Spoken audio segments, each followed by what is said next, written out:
Hello hello hello hello hello hello. Good morning शायद नहीं है, गुड आफ्टरनून। गुड आफ्टरनून बच्चों, क्या हाल चाल? बढ़िया, मजे में, शानदार। बोलो भाई, आवाज जा रही है? सर क्लास में बहुत नींद आती है, कुछ हेल्प करिए रे। नहीं आएगी। अरे मुंह धुल के आ पहले, हीरो मेरे। मुंह धुल के आ। अब बैठे हो क्लास में? जल्दी जल्दी जल्दी, 1 मिनट है तेरे पास। Okay, good afternoon, good afternoon. Module कब तक आएगा रे? रुक जा भाई, थोड़ा सा बातचीत तो कर लें। मॉड्यूल आएगा भाई। रोज रोज एक ही सवाल सारे टीचर से पूछते हो, सारे टीचर से। सारे कमेंट में पढ़ता हूँ बाहर, समझ आता है हमें। नमस्ते जी, नमस्ते। OP sir, OP. अरे ओपी स्क्वायर बना दो तुम, सही चल रहा है। ओ भाई, सर नींद ही नहीं आती। अच्छा, नींद ही नहीं आती। वैसे अच्छा लक्षण होना चाहिए ये। किसके लिए? पढ़ाई करने। इतना करो कि नींद ना आए, लेकिन हाँ 6 घंटे जरूर आए यार। 5-6 घंटे सो, बहुत जरूरी है। ये नहीं कि दिन में नींद ही नहीं आ रही कभी। ओके ओके ओके, शुरू करें भाई, शुरू करें कुछ। कार का ही बच्चा है क्या? अबे भाई छोड़ो ना यार, हमारा सब कुछ ठीक चल रहा है, सब बढ़िया चल रहा है।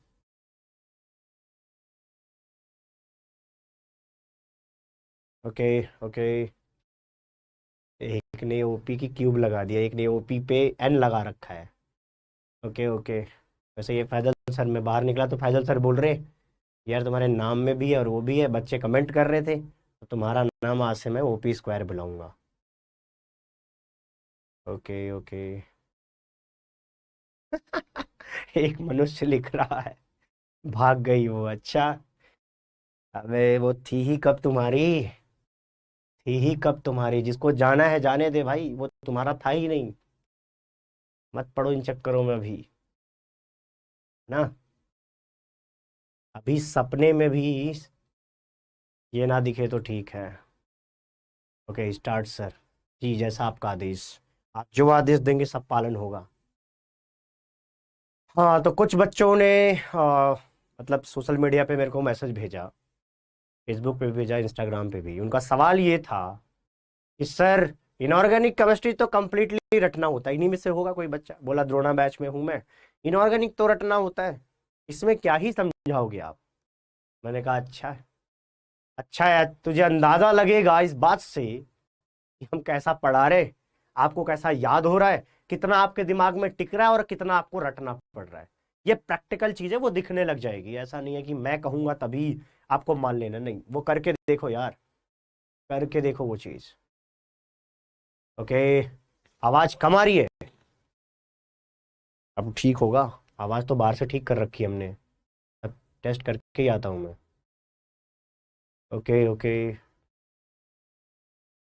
हाँ, फैजल सर फिजिकल पढ़ाएंगे, जिसमें शायद गैसियस स्टेट्स पढ़ाया जाएगा आपको। ठीक है, इसके बाद गैस वाला चैप्टर पढ़ाया जाएगा, है ना। रियल गैस, आइडियल गैस, उस पर अच्छा चर्चा होगी आपके साथ।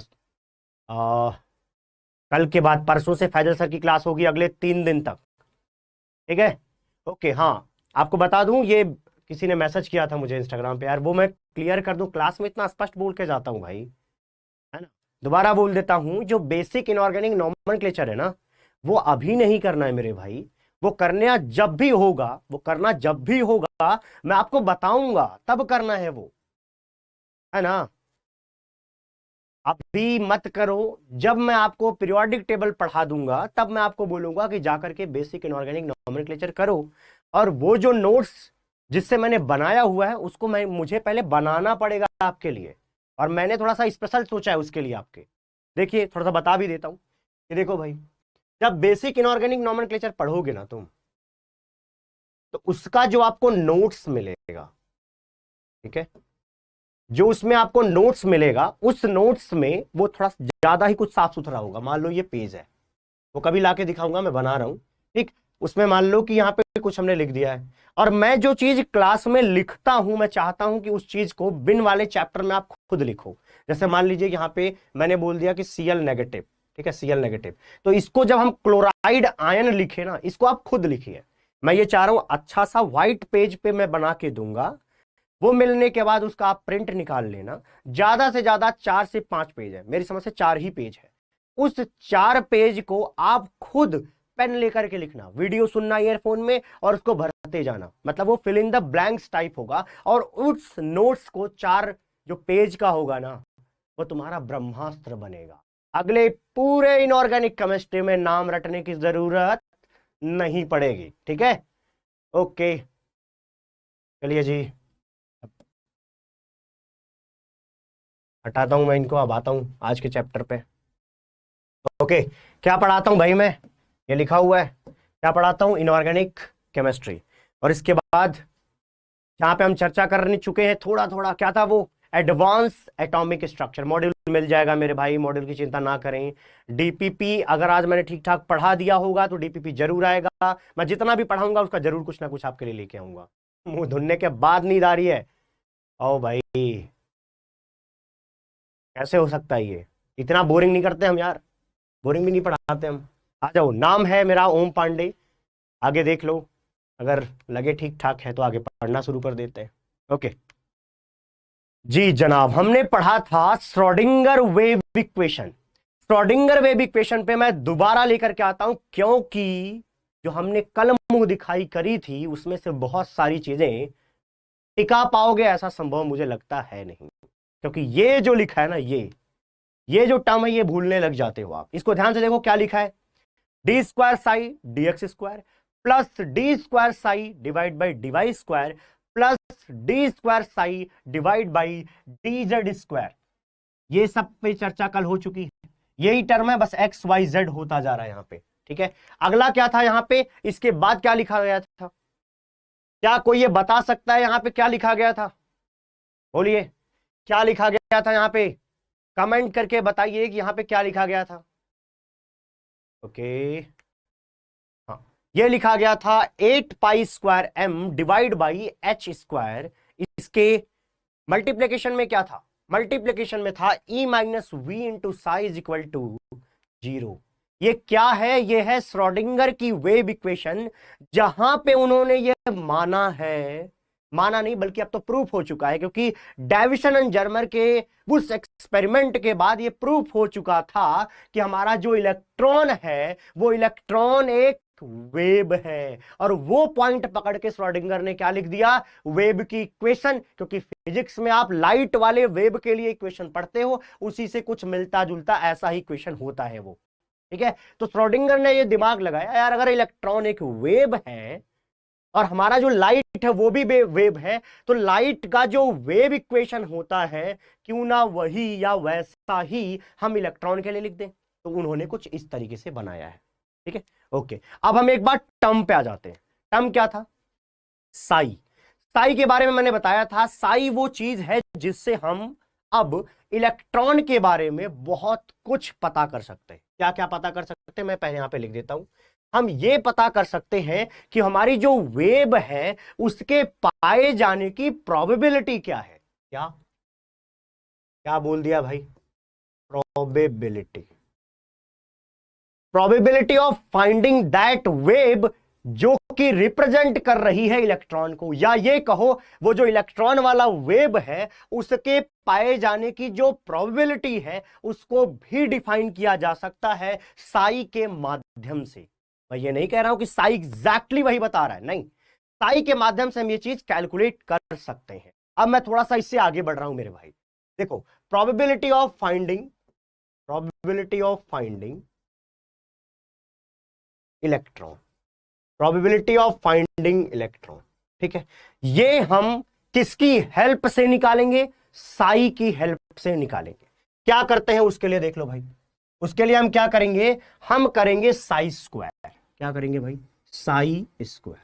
साई स्क्वायर जो है ये बताया गया, आप अभी ऐसा समझो ये मैथमेटिकल टर्म है, जो क्या क्या रिप्रेजेंट करना है पहले वो हमें मेमोराइज करना पड़ता है, ठीक है। तो जो ये साई स्क्वायर है ये रिप्रेजेंट करता है प्रोबेबिलिटी ऑफ फाइंडिंग इलेक्ट्रॉन को। आप कहोगे सर आपने यहां पे साई लिख रखा है, नहीं यार मैंने ये बोला था कि इस साई से हम क्या क्या निकाल सकते हैं, ठीक है। तो देखो भैया हमने क्या निकाला यहां पे? हमने यहां पे निकालने की कोशिश करी है प्रोबेबिलिटी ऑफ फाइंडिंग इलेक्ट्रॉन। कहां पे? इन atom, in atom.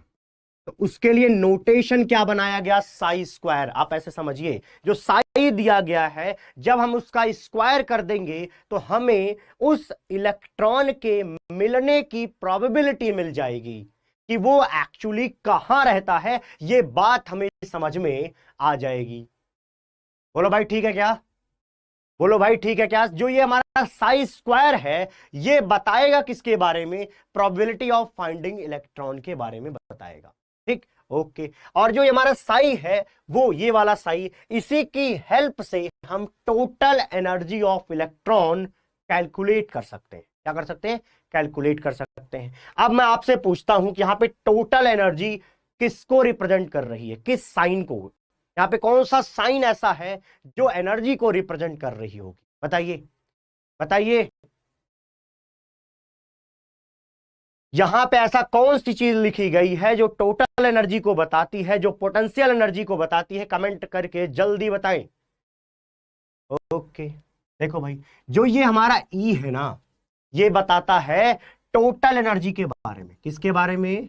Total energy of electron के बारे में। जिस एनर्जी स्टेट में, जिस एनर्जी स्टेट में वो वेव रह रही है, उसका हमें क्या पता चलता है? ई के माध्यम से टोटल एनर्जी पता चलता है। इसको कैलकुलेट कैसे करते हैं? साई के माध्यम से कैलकुलेट करते हैं। मैं जितनी लाइनें बोल रहा हूं, सिर्फ आपको उतनी की ही जरूरत है, अदरवाइज इसको बहुत बड़ा करके भी पढ़ाया जा सकता है क्वांटम को। इतना टाइम अपने पास है नहीं, जितना आता है उतना मैं जरूर पढ़ाऊंगा। हाँ, वेरी गुड, बहुत अच्छा लिख रहे हैं। कईयों ने बता रखा है कि वी क्या है? वी है भैया पोटेंशियल एनर्जी। क्या है? वी क्या है भैया? Potential energy. बहुत अच्छा, ओके ओके। हाँ, इज द टोटल एनर्जी। और ये हो गया साई। समझ में आया अपन को? आ गया। ई समझ में आया? आ गया। वी समझ आया? आ गया।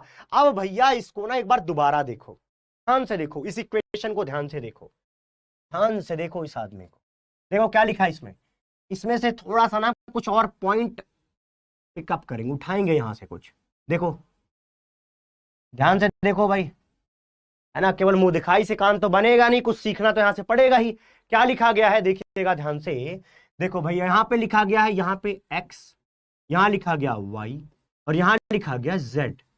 x y z, ये क्या है? ये तीन कोऑर्डिनेट्स है, जिसके माध्यम से आप वेव के बारे में थोड़ा मोड़ा अंदाजा लगा सकते हो, उसकी पाए जाने की प्रोबेबिलिटी के बारे में एक्सप्लेन कर सकते हो। किसके माध्यम से? एक्स, वाई और जेड के माध्यम से। इसी वजह से यह चीज यहां पे लिखी गई है।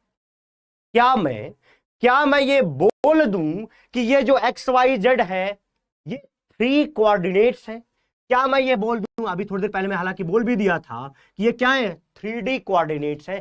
3 डायमेंशन के अंदर, 3D के अंदर अगर हमें किसी को लाना है, समझाना है, बताना है, तो हमें एक्स वाई जेड की जरूरत पड़ेगी, इस कोऑर्डिनेट की जरूरत पड़ेगी। बोलो ठीक है क्या? इसकी जरूरत पड़ेगी क्या भाई? हाँ पड़ेगी, क्योंकि यार लिख रखा है इस इक्वेशन में ही एक्स वाई जेड है। इसका मतलब साफ है कि हमें अगर इलेक्ट्रॉन को एक्सप्लेन करना है वेव के हिसाब से, तो हमें 3 कोऑर्डिनेट चाहिए। और अगर 3 कोऑर्डिनेट चाहिए तो मैं ये बोल सकता हूं कि इलेक्ट्रॉन जहां रहता है, क्या? इलेक्ट्रॉन जहां रहता है वो क्या है? वो एक 3D स्पेस है। वो क्या है? वो एक 3D स्पेस है। अरे बोलो यार, बोल सकता हूं कि नहीं? बोलो भैया, बोल सकता हूं कि नहीं? बोलो बोलो बोलो, बोल सकता हूं कि नहीं कि अगर एक्स वाई जेड यूज हो रहा है इस इक्वेशन के अंदर, और ये इक्वेशन जो है इलेक्ट्रॉन के बारे में बताती है, तो निश्चित रूप से मैं यहां से बता सकता हूं कि भैया देखो एक्स वाई जेड लगा है, निश्चित रूप से 3 डायमेंशनल की फीलिंग आ रही है, तो मैं ये कह सकता हूं कि हमारे जो वेव है, जो इलेक्ट्रॉन को इस समय रिप्रेजेंट कर रही है, वो एक 3D स्पेस में रहती है। बोल सकता हूं कि नहीं? बोलो बोलो यार, ये बोल सकता हूं कि नहीं? हाँ हाँ, बोल सकता हूं। ओके, तो ये बात हमें समझ में आ गई कि यार हमारा इलेक्ट्रॉन जहां रहता है ना, वो एक 3D स्पेस है। तो क्या मैं probability of finding electron in atom, क्या मैं probability of finding electron in atom को के लिए ये यूज कर सकता हूं कि यार ये भी ना एक 3D स्पेस ही होगा? बोलो, क्या मैं ये यूज कर सकता हूं कि ये भी एक 3D स्पेस होगा जहां पे इलेक्ट्रॉन के पाए जाने की प्रोबेबिलिटी है? आप कहोगे कि सर यहां पे ये प्रोबेबिलिटी शब्द क्यों यूज किया है? आप डायरेक्टली ये क्यों नहीं बोल रहे कि इलेक्ट्रॉन जहां पाया जाता है वो स्पेस? आप ये क्यों नहीं बोल रहे? आप हर बार ये लाइन बोल रहे हो कि प्रोबेबिलिटी ऑफ फाइंडिंग इलेक्ट्रॉन। क्यों? क्यों भाई, क्यों? इसका जवाब देता हूं मैं अब कि मेरे भाई इलेक्ट्रॉन तो वेव था। इलेक्ट्रॉन अगर वेव था तो वो किसी पिन पॉइंट पे नहीं बैठा, किसी एक सिंगल कोऑर्डिनेट पे नहीं बैठा, वो एक किसी पार्टिकल की तरह बिहेव नहीं कर रहा, वो एक स्पैन में होगा, एक जगह पे होगा, एक पॉइंट पर नहीं होगा। इस वजह से मैं कह रहा हूं कि प्रोबेबिलिटी ऑफ फाइंडिंग इलेक्ट्रॉन, वहां पर हम वेव के पाए जाने की प्रोबेबिलिटी देखेंगे किसी रीजन के अंदर। अब शायद बात कुछ समझ में आई हो। बोलो, बात कुछ समझ में आई क्या? वेव एंड क्वांटम मैकेनिक्स नहीं यार, सेम है। Wave and quantum mechanical model for atom same है मेरे भाई। हाँ, हाइजेनबर्ग, बहुत सही लाइन लिखी है अभी। जो मैंने क्वेश्चन ये पूछा था कि यहां पे मैं डायरेक्टली फाइंडिंग ऑफ इलेक्ट्रॉन क्यों नहीं बोल रहा, हर बार मैं प्रोबेबिलिटी क्यों डाल रहा हूं? क्योंकि हाइजेनबर्ग यही कहता है, यही तो समझाया था भाई साहब ने, है ना। और यहीं से मैंने एक चीज आपको बताई थी कि जो बोर का कॉन्सेप्ट था ऑर्बिटल वाला, उसकी धज्जियां उड़ गई हाइजेनबर्ग अनसर्टेनिटी प्रिंसिपल की वजह से। क्लियर है? अगली कुछ चीजें मैं उन पर रिलेट करूंगा हाइजेनबर्ग अनसर्टेनिटी प्रिंसिपल पे। अभी यहां पे थोड़ा सा आगे बढ़ लेते हैं, इसके बारे में मैंने बता रखा है। अब आगे आते हैं। देखिए, कॉन्सेप्ट ऑफ ऑर्बिटल हमें पढ़ना है। पहली लाइन ध्यान से सुनेंगे, ध्यान से सुनेंगे भाई। अभी क्या लेट हो गया? नहीं, लेट नहीं हुआ भाई, अभी कुछ पढ़ाया नहीं, मैंने पिछला वाला कनेक्ट करने की कोशिश कर रहा था। ये आज का अभी से ये टॉपिक शुरू हो रहा है, ठीक है। आज का लेक्चर 2 का ये टॉपिक है भाई। 1 का अभी तक मैंने दोहरा दिया कि मैंने कल क्या बताया था, उसे बस एक लाइन आगे बढ़ा था, प्रोबेबिलिटी ऑफ फाइंडिंग इलेक्ट्रॉन, जिसको कि हम साई स्क्वायर से रिप्रेजेंट करते हैं। अगली चीज सुनिएगा, अगली चीज सुनिएगा, मजा आएगा। सुनना क्या लिखा है। The Bohr model was a 2D model. क्या बोला मैंने? कि जो बोर का मॉडल था ना, वो एक 2D मॉडल था। अरे यार, उन्होंने बोला कि हमारा इलेक्ट्रॉन सर्कल में घूमता है, और एक सर्कल अगर बनाए, एक सर्कल यहां पे ऐसे बनाए, तो ये सर्कल क्या मैंने बोर्ड पे बनाया है? बनाया है। अगर मैंने इस सर्कल को इस बोर्ड पे बनाया है तो निश्चित रूप से सर्कल क्या है? 2D, क्योंकि ये बोर्ड ही हमारा 2D। तो आपको इतना पता है कि हमारा सर्कल क्या होता है? 2D होता है। और इस भाई साहब ने, इन भाई साहब ने, इस नहीं बोल सकते, इनको थोड़ा इज्जत बख्शेंगे, बोर साहब ने ये बोला था कि हमारा इलेक्ट्रॉन सर्कुलर ऑर्बिट में घूमता है। किस में घूमता है? सर्कुलर ऑर्बिट में घूमता है। ये वाली चीज समझ में आ गई क्या? बोलो, इतनी बात समझ में आई क्या? ओके, बोलो, समझ में आई क्या इतनी बात? पहले इतनी लाइन समझो कि the Bohr model was a 2D model. अब आते हैं अगली लाइन पे। बोला गया that used one quantum number, शब्द आया क्वांटम नंबर। जब तक समझा नहीं लेंगे तब तक किसी नई चीज पे अपन नहीं जाएंगे। जब तक हम समझा नहीं लेंगे नई चीज पे नहीं कूदेंगे भाई, ठीक है। समझ में आना बहुत जरूरी है। ओके, देखेंगे। ओके, अब हम पढ़ेंगे पहले क्वांटम नंबर क्या है। मैं पूरी चिट्ठा यहां पे नहीं खोलूंगा, थोड़ी देर बाद आएगा, बस एक चीज सुनेंगे। क्वांटम नंबर ना, क्वांटम सबसे समझाया था कि छोटे मोटे चीजों के लिए यूज होता है, इलेक्ट्रॉन, प्रोटॉन, इन सब के लिए यूज होता है। कुछ ऐसे नंबर्स बनाए गए हैं, कुछ ऐसे कोऑर्डिनेट्स बनाए गए हैं जिससे इलेक्ट्रॉन के पोजीशन के बारे में हम गेस कर सके, बता सके। एग्जैक्ट तो बता नहीं सकते, पार्टिकल तो है नहीं अब के टाइम पे जैसा चल रहा है, लेकिन बोर बाबा ने क्या बताया था कि यार वो 2D सर्कल में घूमता है। और उन्होंने ना सिर्फ एक क्वांटम नंबर लिया था, सिर्फ एक। उन्होंने सिर्फ एक क्वांटम नंबर लिया था, जिस क्वांटम नंबर को हम प्रिंसिपल क्वांटम नंबर कहते हैं। क्या कहते हैं? प्रिंसिपल क्वांटम नंबर कहते हैं। ये तो आप द्रोणा बैच में हो, इस वजह से मैंने क्वांटम नंबर को जस्ट यहीं पे समझा दिया, ठीक है। क्या बोला मैंने? दोबारा सुनेंगे। क्वांटम नंबर क्या है? क्वांटम नंबर कोऑर्डिनेट की तरह है। किसी के लोकेशन को बताने के लिए जिन जिन चीजों की जरूरत होती है उनको हम क्वांटम नंबर बोल रहे हैं। किसमें? सब एटॉमिक के लिए। यहां पर हम इलेक्ट्रॉन पे चर्चा कर रहे हैं, इस वजह से हम बोलेंगे कि क्वांटम नंबर्स क्या करते हैं, इलेक्ट्रॉन की पोजीशन को डिफाइन करने में हमारी हेल्प करते हैं। समस्या है क्या? बोलो, है क्या? नहीं है। हाँ, कई ने बड़ा खूबसूरती से जवाब दे दिया मेरे भाई। बोला है उन्होंने बोला हुआ है कि ये प्रिंसिपल क्वांटम नंबर को हम एन से रिप्रेजेंट करते हैं, और बोर की पूरी कहानी इस एन के आसपास घूमती है। वो कहते हैं कि radius is directly proportional to N square. बोलते हैं क्या? वो बोलते हैं कि energy is directly proportional to Z square by N square. आगे रहता है 13.6 electron volt Z square N square. मैं प्रोपोर्शनलिटी लगा रहा हूं। तो ऐसी सारी कहानी बोर बाबा ने बता रखी है। ठीक है। हाँ, 2D में क्या दिक्कत थी बताता हूं क्या दिक्कत थी यार, बता चुका हूं, हालांकि दोबारा बताऊंगा। ठीक है। तो ये जो सारी कहानी आपने अब तक पढ़ी लिखी थी वो था किसका? बोर बाबा का, जिसमें वो कहते थे कि भैया ये 2D मॉडल है, और इस 2D मॉडल में इलेक्ट्रॉन के जगह को बताने के लिए सिर्फ एक क्वांटम नंबर की जरूरत है, और उस क्वांटम नंबर का नाम है प्रिंसिपल क्वांटम नंबर, जिसको हम एन से रिप्रेजेंट करते हैं। और जो हमारे इलेक्ट्रॉन की जगह है, न्यूक्लियस से कितनी दूरी है, उसमें ये प्रोपोर्शनलिटी आती है, और एनर्जी पर ये चीज आती है, ये इक्वेशन बनती है। ओके, इतनी बात समझ में आ गई? अरे बोलो भाई, इतनी बात समझ में आ गई क्या?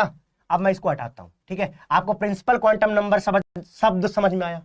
ओके, अगली चीज देखो, अगली चीज बोलो क्या लिखा है? पढ़ो भाई, क्या लिखा है यहां पे, ध्यान दें। लिखा गया है कि the only information that was important was the size of the orbit which was described by the principal quantum number। ये कहना ये चाहते हैं कि आज के समय में हमें बोर की किस बात की जरूरत है? सिर्फ इस पे जरूरत है, साइज ऑफ द ऑर्बिट को एक्सप्लेन करने में हमें जरूरत है। ऐसा नहीं कि बोर गलत साबित हो गए। बोर ने बस 2D में बता दिया था, बाद में वो 3D में हो जाएगा, अभी एक्सप्लेन थोड़ी देर में मैं करता हूं। लेकिन फिलहाल ये समझो कि बोर ने जो समझाया था उसके हिसाब से आप साइज ऑफ द ऑर्बिट को एक्सप्लेन कर सकते हो। अरे अभी तो बताया यार कि ऑर्बिट अगर ये है तो उसकी जो ये रेडियस है उसकी बाकायदा यार उन्होंने इक्वेशंस बना रखी। ठीक है, जिससे मैंने प्रोपोर्शनलिटी वाली चीज दिखाई कि R is directly proportional to N square, है ना? तो ये वाली बात समझ में आ गई? ओके, तो हमने बोला कि ये जो प्रिंसिपल क्वांटम नंबर है वो साइज ऑफ द ऑर्बिट को एक्सप्लेन करता है, जो कि हमने बोर के अंदर पढ़ रखा है। तो बोर बाबा पे ज्यादा ध्यान नहीं देंगे, क्योंकि बहुत सारी कहानियां आपको इसी के बारे में पढ़ाई गई। इंपॉर्टेंट चीज क्या है? जो अगली लाइन है वो क्या है, ये देखिए। ये है हमारा वेव इक्वेशन। अभी थोड़ी देर पहले मैंने बताया था, मैं दोबारा बताता हूं, कुछ बच्चे नए आए हैं इस वजह से बता रहा हूं कि यहां पे जो x लिखा है, ये y लिखा है, ये z लिखा है, इसको देख के हमें समझ में आ रहा है कि ये इक्वेशन जो है किसी ऐसी चीज को बता रही है जो 3D स्पेस में रहती है, 3D स्पेस में एग्जिस्ट करती है। इसमें कोई दिक्कत है क्या? क्योंकि एक्स वाई जेड है, 3 कोऑर्डिनेट्स, अगर 3 कोऑर्डिनेट्स होंगे तो निश्चित रूप से मेरे भाई वो 3D स्पेस के बारे में बताएंगे, 3D स्पेस के बारे में बताएंगे। हमारा लेक्चर क्या कोर्स खत्म होने के बाद भी क्लास लेक्चर्स अवेलेबल रहेगा? हाँ भाई, हम नहीं हटाएंगे जब तक आपका एडवांस नहीं हो जाता। और मैं अभी से एक इंफॉर्मेशन दे देता हूं अपनी तरफ से कि जब आपका मेंस खत्म हो जाएगा, उस मेंस के बाद भी हम आपको एडवांस तक की पूरी दूरी कवर कराएंगे। जिस दिन एडवांस का खत्म होगा उस दिन तक हम आपके साथ होंगे यहाँ पे। ठीक है, जब मेंस हो जाएगा, हमारा कोर्स हो जाएगा, तब से एडवांस तक के बीच में आपको बीच बीच में गैप्स देंगे ताकि आप खुद पढ़ सको, तब आपके साथ डिस्कशन करेंगे। ठीक है, एडवांस लेवल के क्वेश्चंस को कराऊंगा मैं, वैसे क्लास में ही करा दूंगा, लेकिन बहुत ज्यादा प्रैक्टिस करेंगे उसके बाद। ठीक है, तो डरियो मत कि भाई छोड़ जाएंगे, ऐसा नहीं है, पहले बोल रखा हूं। हमने इसके लिए शुरू नहीं किया है, ये हमारे लिए धंधा नहीं है ना। ओके, चलिए देखते हैं आगे। अगली लाइन पढ़ना, ध्यान दो यहाँ पे 2 मिनट चैट रोक दो। ये चीज अगर आप समझ गए तो मैं मतलब अपने आप को समझूंगा, हाँ मैं समझा पा रहा हूं। ठीक है, बस 2 मिनट।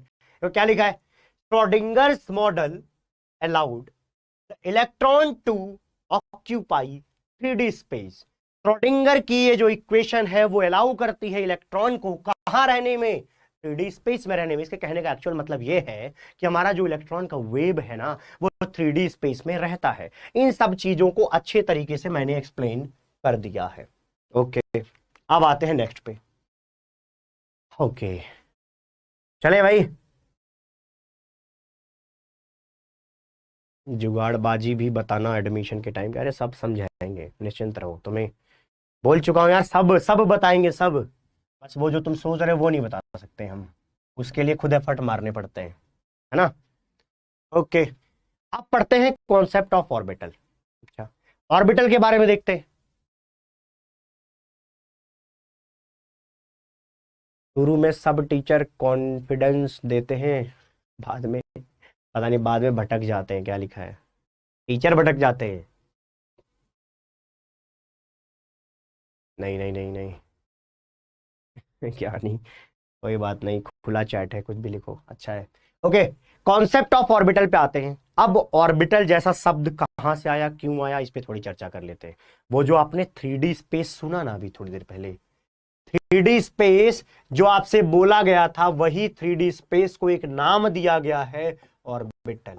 बस बस बस कहानी इतनी है। श्रोडिंगर ने यह बता दिया कि हमारी जो वेव है वो 3D में रहेगी, 3D स्पेस के अंदर होगी, और वो जो 3D स्पेस होगा उसी को हम ऑर्बिटल बोलते हैं। बस इतनी सी लाइन है कि भैया वो ऑर्बिटल होगा कौन, जहां पे इलेक्ट्रॉन रहेगा।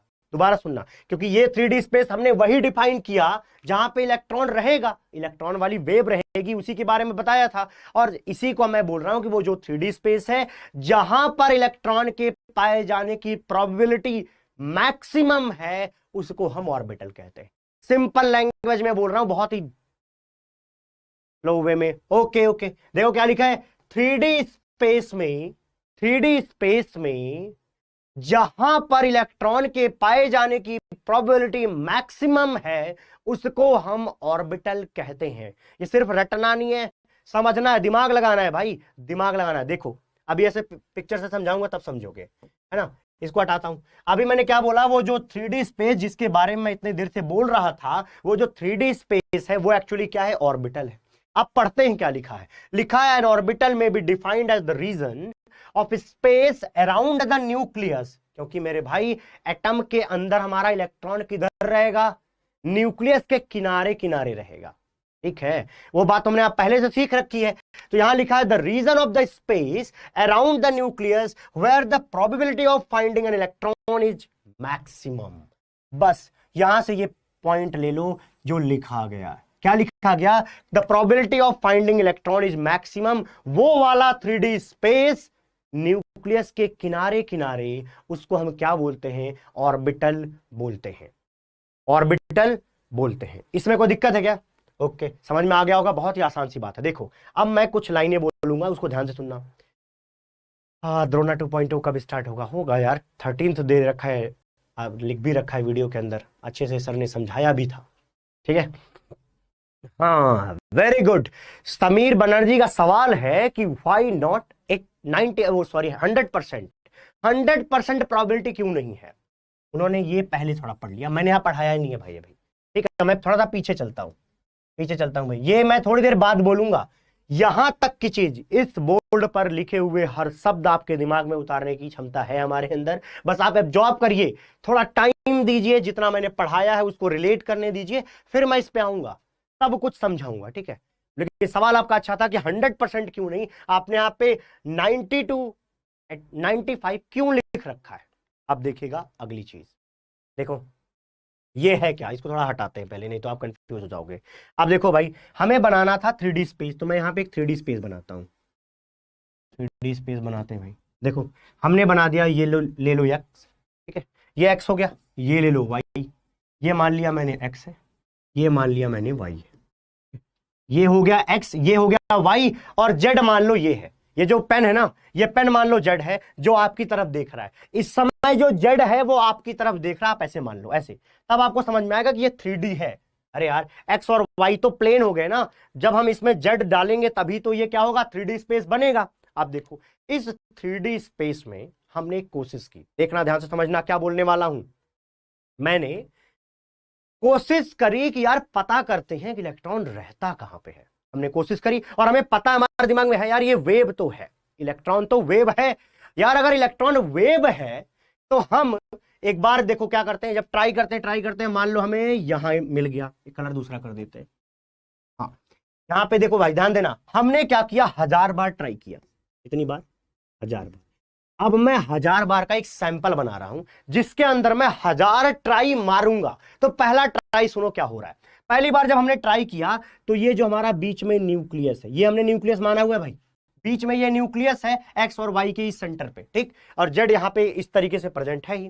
देखो क्या होता है, वेव को जब हमने देखा, पहला ट्राई मारा तो हमें कहीं यहां पे वेव दिखी, मतलब हमें एक बार लगा कि हमारा वेव यहां पे है। तो अभी हम प्रोबेबिलिटी के गेम में थोड़ी देर बाद लौटते हैं। यहां लगा, दूसरी बार जब हमने ट्राई मारा तो वो हमें यहां पे लगा, तीसरी बार मारा तो हमने यहां, चौथा, पांचवा, छठा, सातवां, आठवां, हो सकता है इसके जस्ट बगल में, इसके जस्ट बगल में, यहां कहीं पे। इस तरीके से हमने 1000 बार ट्राई मारा। कितनी बार ट्राई मारा भाई? 1000 बार ट्राई मारा। और देख रहे हो क्या इसकी एक ही पोजीशन दिख रही कहीं पे? हमने पहले ही बोला था, क्योंकि यार मेरा भाई जो इलेक्ट्रॉन है ना वो एक वेव है। अगर वो वेव है तो वो किसी एक पॉइंट पे तो मिलेगा नहीं, वो क्या होगा, वो ऐसा कहीं एक जगह मिल सकता है। प्रोबेबिलिटी का गेम चल रहा है। अब देखो होगा क्या, इस जब 1000 बार हमने ट्राई मार लिया, जब हमने 1000 बार ट्राई मार लिया तो हमने क्या देखा, देखना ध्यान से। हमने एक चीज ये देखी कि मैक्सिमम इलेक्ट्रॉन्स ना न्यूक्लियस के आसपास ही रहते हैं। मैक्सिमम इलेक्ट्रॉन न्यूक्लियस के आसपास ही रहते हैं। क्या आपको नजर आ रहा है? मैक्सिमम इलेक्ट्रॉन क्या आपको यहां पे दिख रहा है?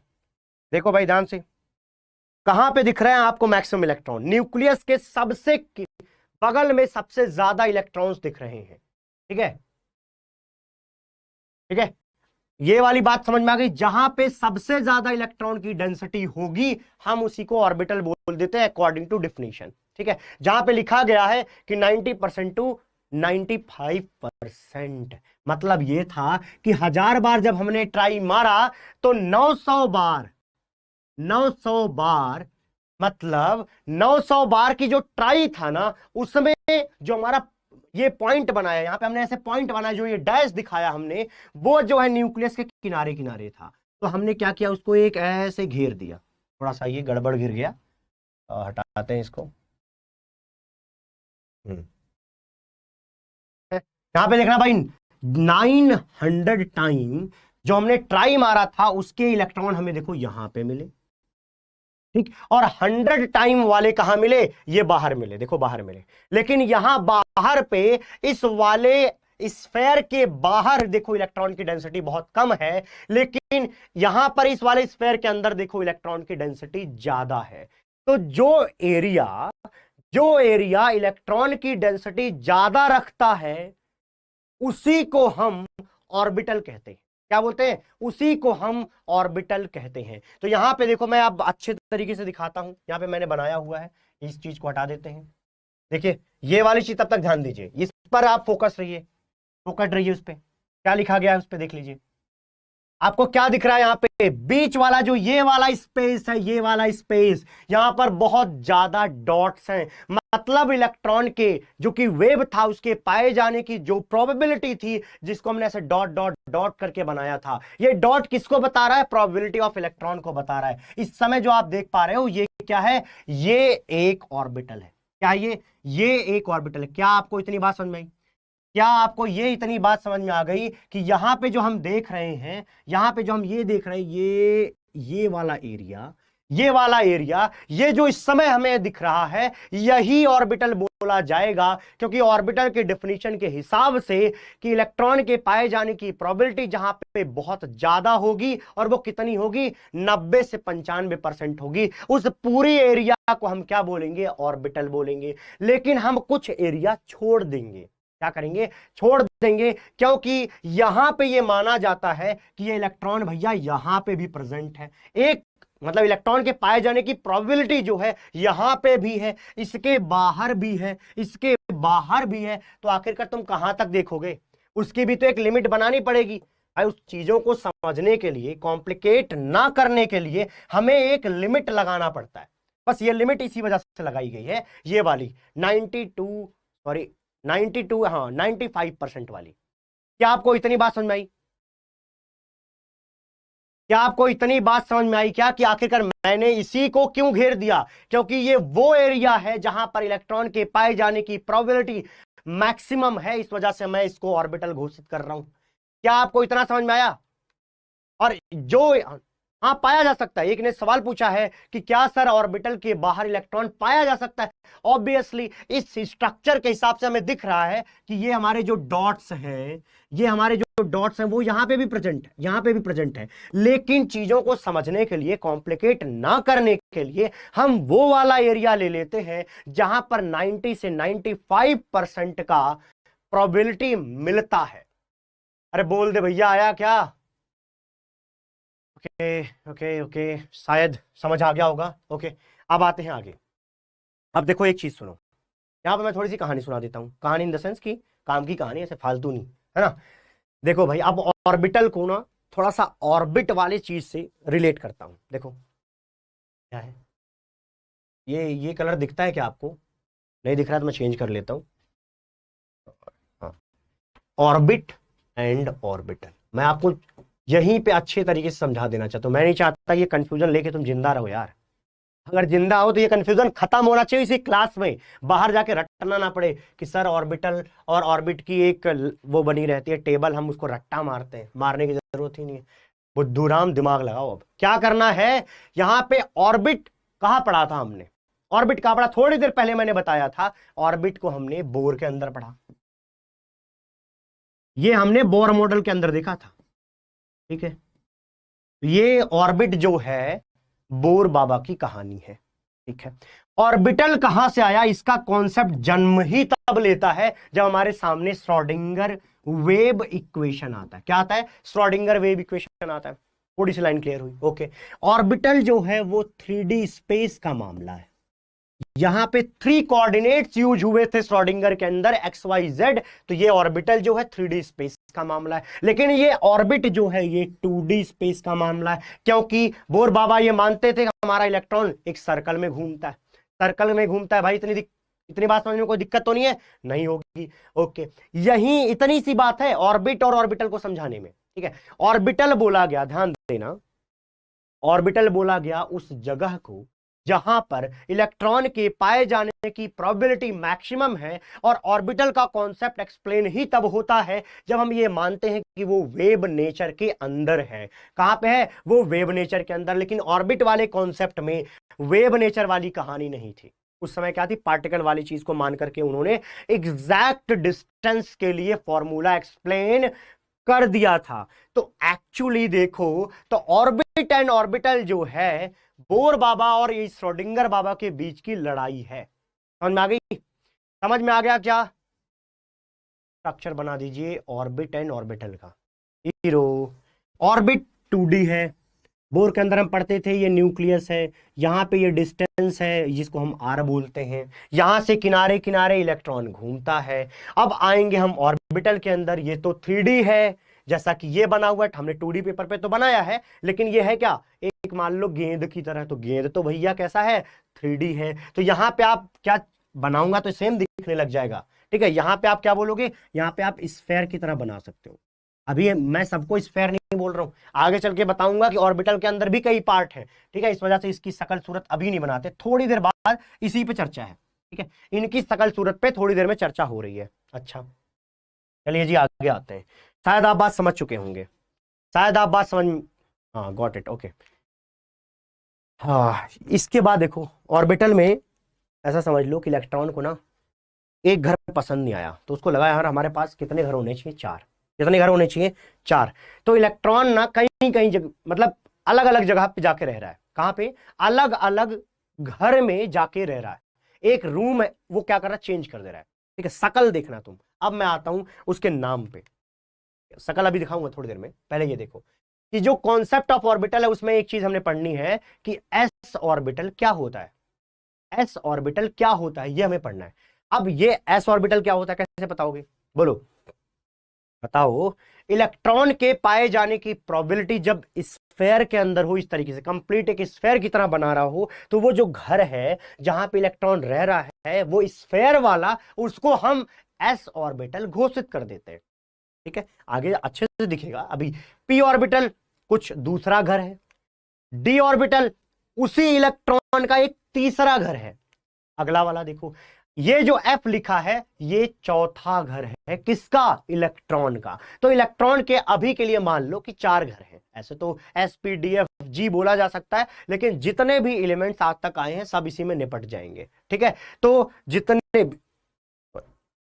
जितने भी एलिमेंट्स हैं वो सारे के सारे, या उन सारे के सारे एलिमेंट्स का जो इलेक्ट्रॉन है वो इलेक्ट्रॉन या तो एस में रहेगा, या तो पी में, या तो डी में, या तो एफ में, या तो सब में भी रह सकता है, या किसी 2 में, या किसी एक में। इस तरीके से कुछ डिस्ट्रीब्यूशन होता है। अब हम आते हैं उस डिस्ट्रीब्यूशन पे। भैया उस डिस्ट्रीब्यूशन पे देखो, types of the orbital. Types of the orbital पे चर्चा करेंगे, ऑर्बिटल एंड शेप पर। ऑर्बिटल एंड शेप पर, अच्छा ठीक है, फास्ट पढ़ाओ लिख रहा है। ओके भाई ध्यान दो, ऑर्बिटल क्या है?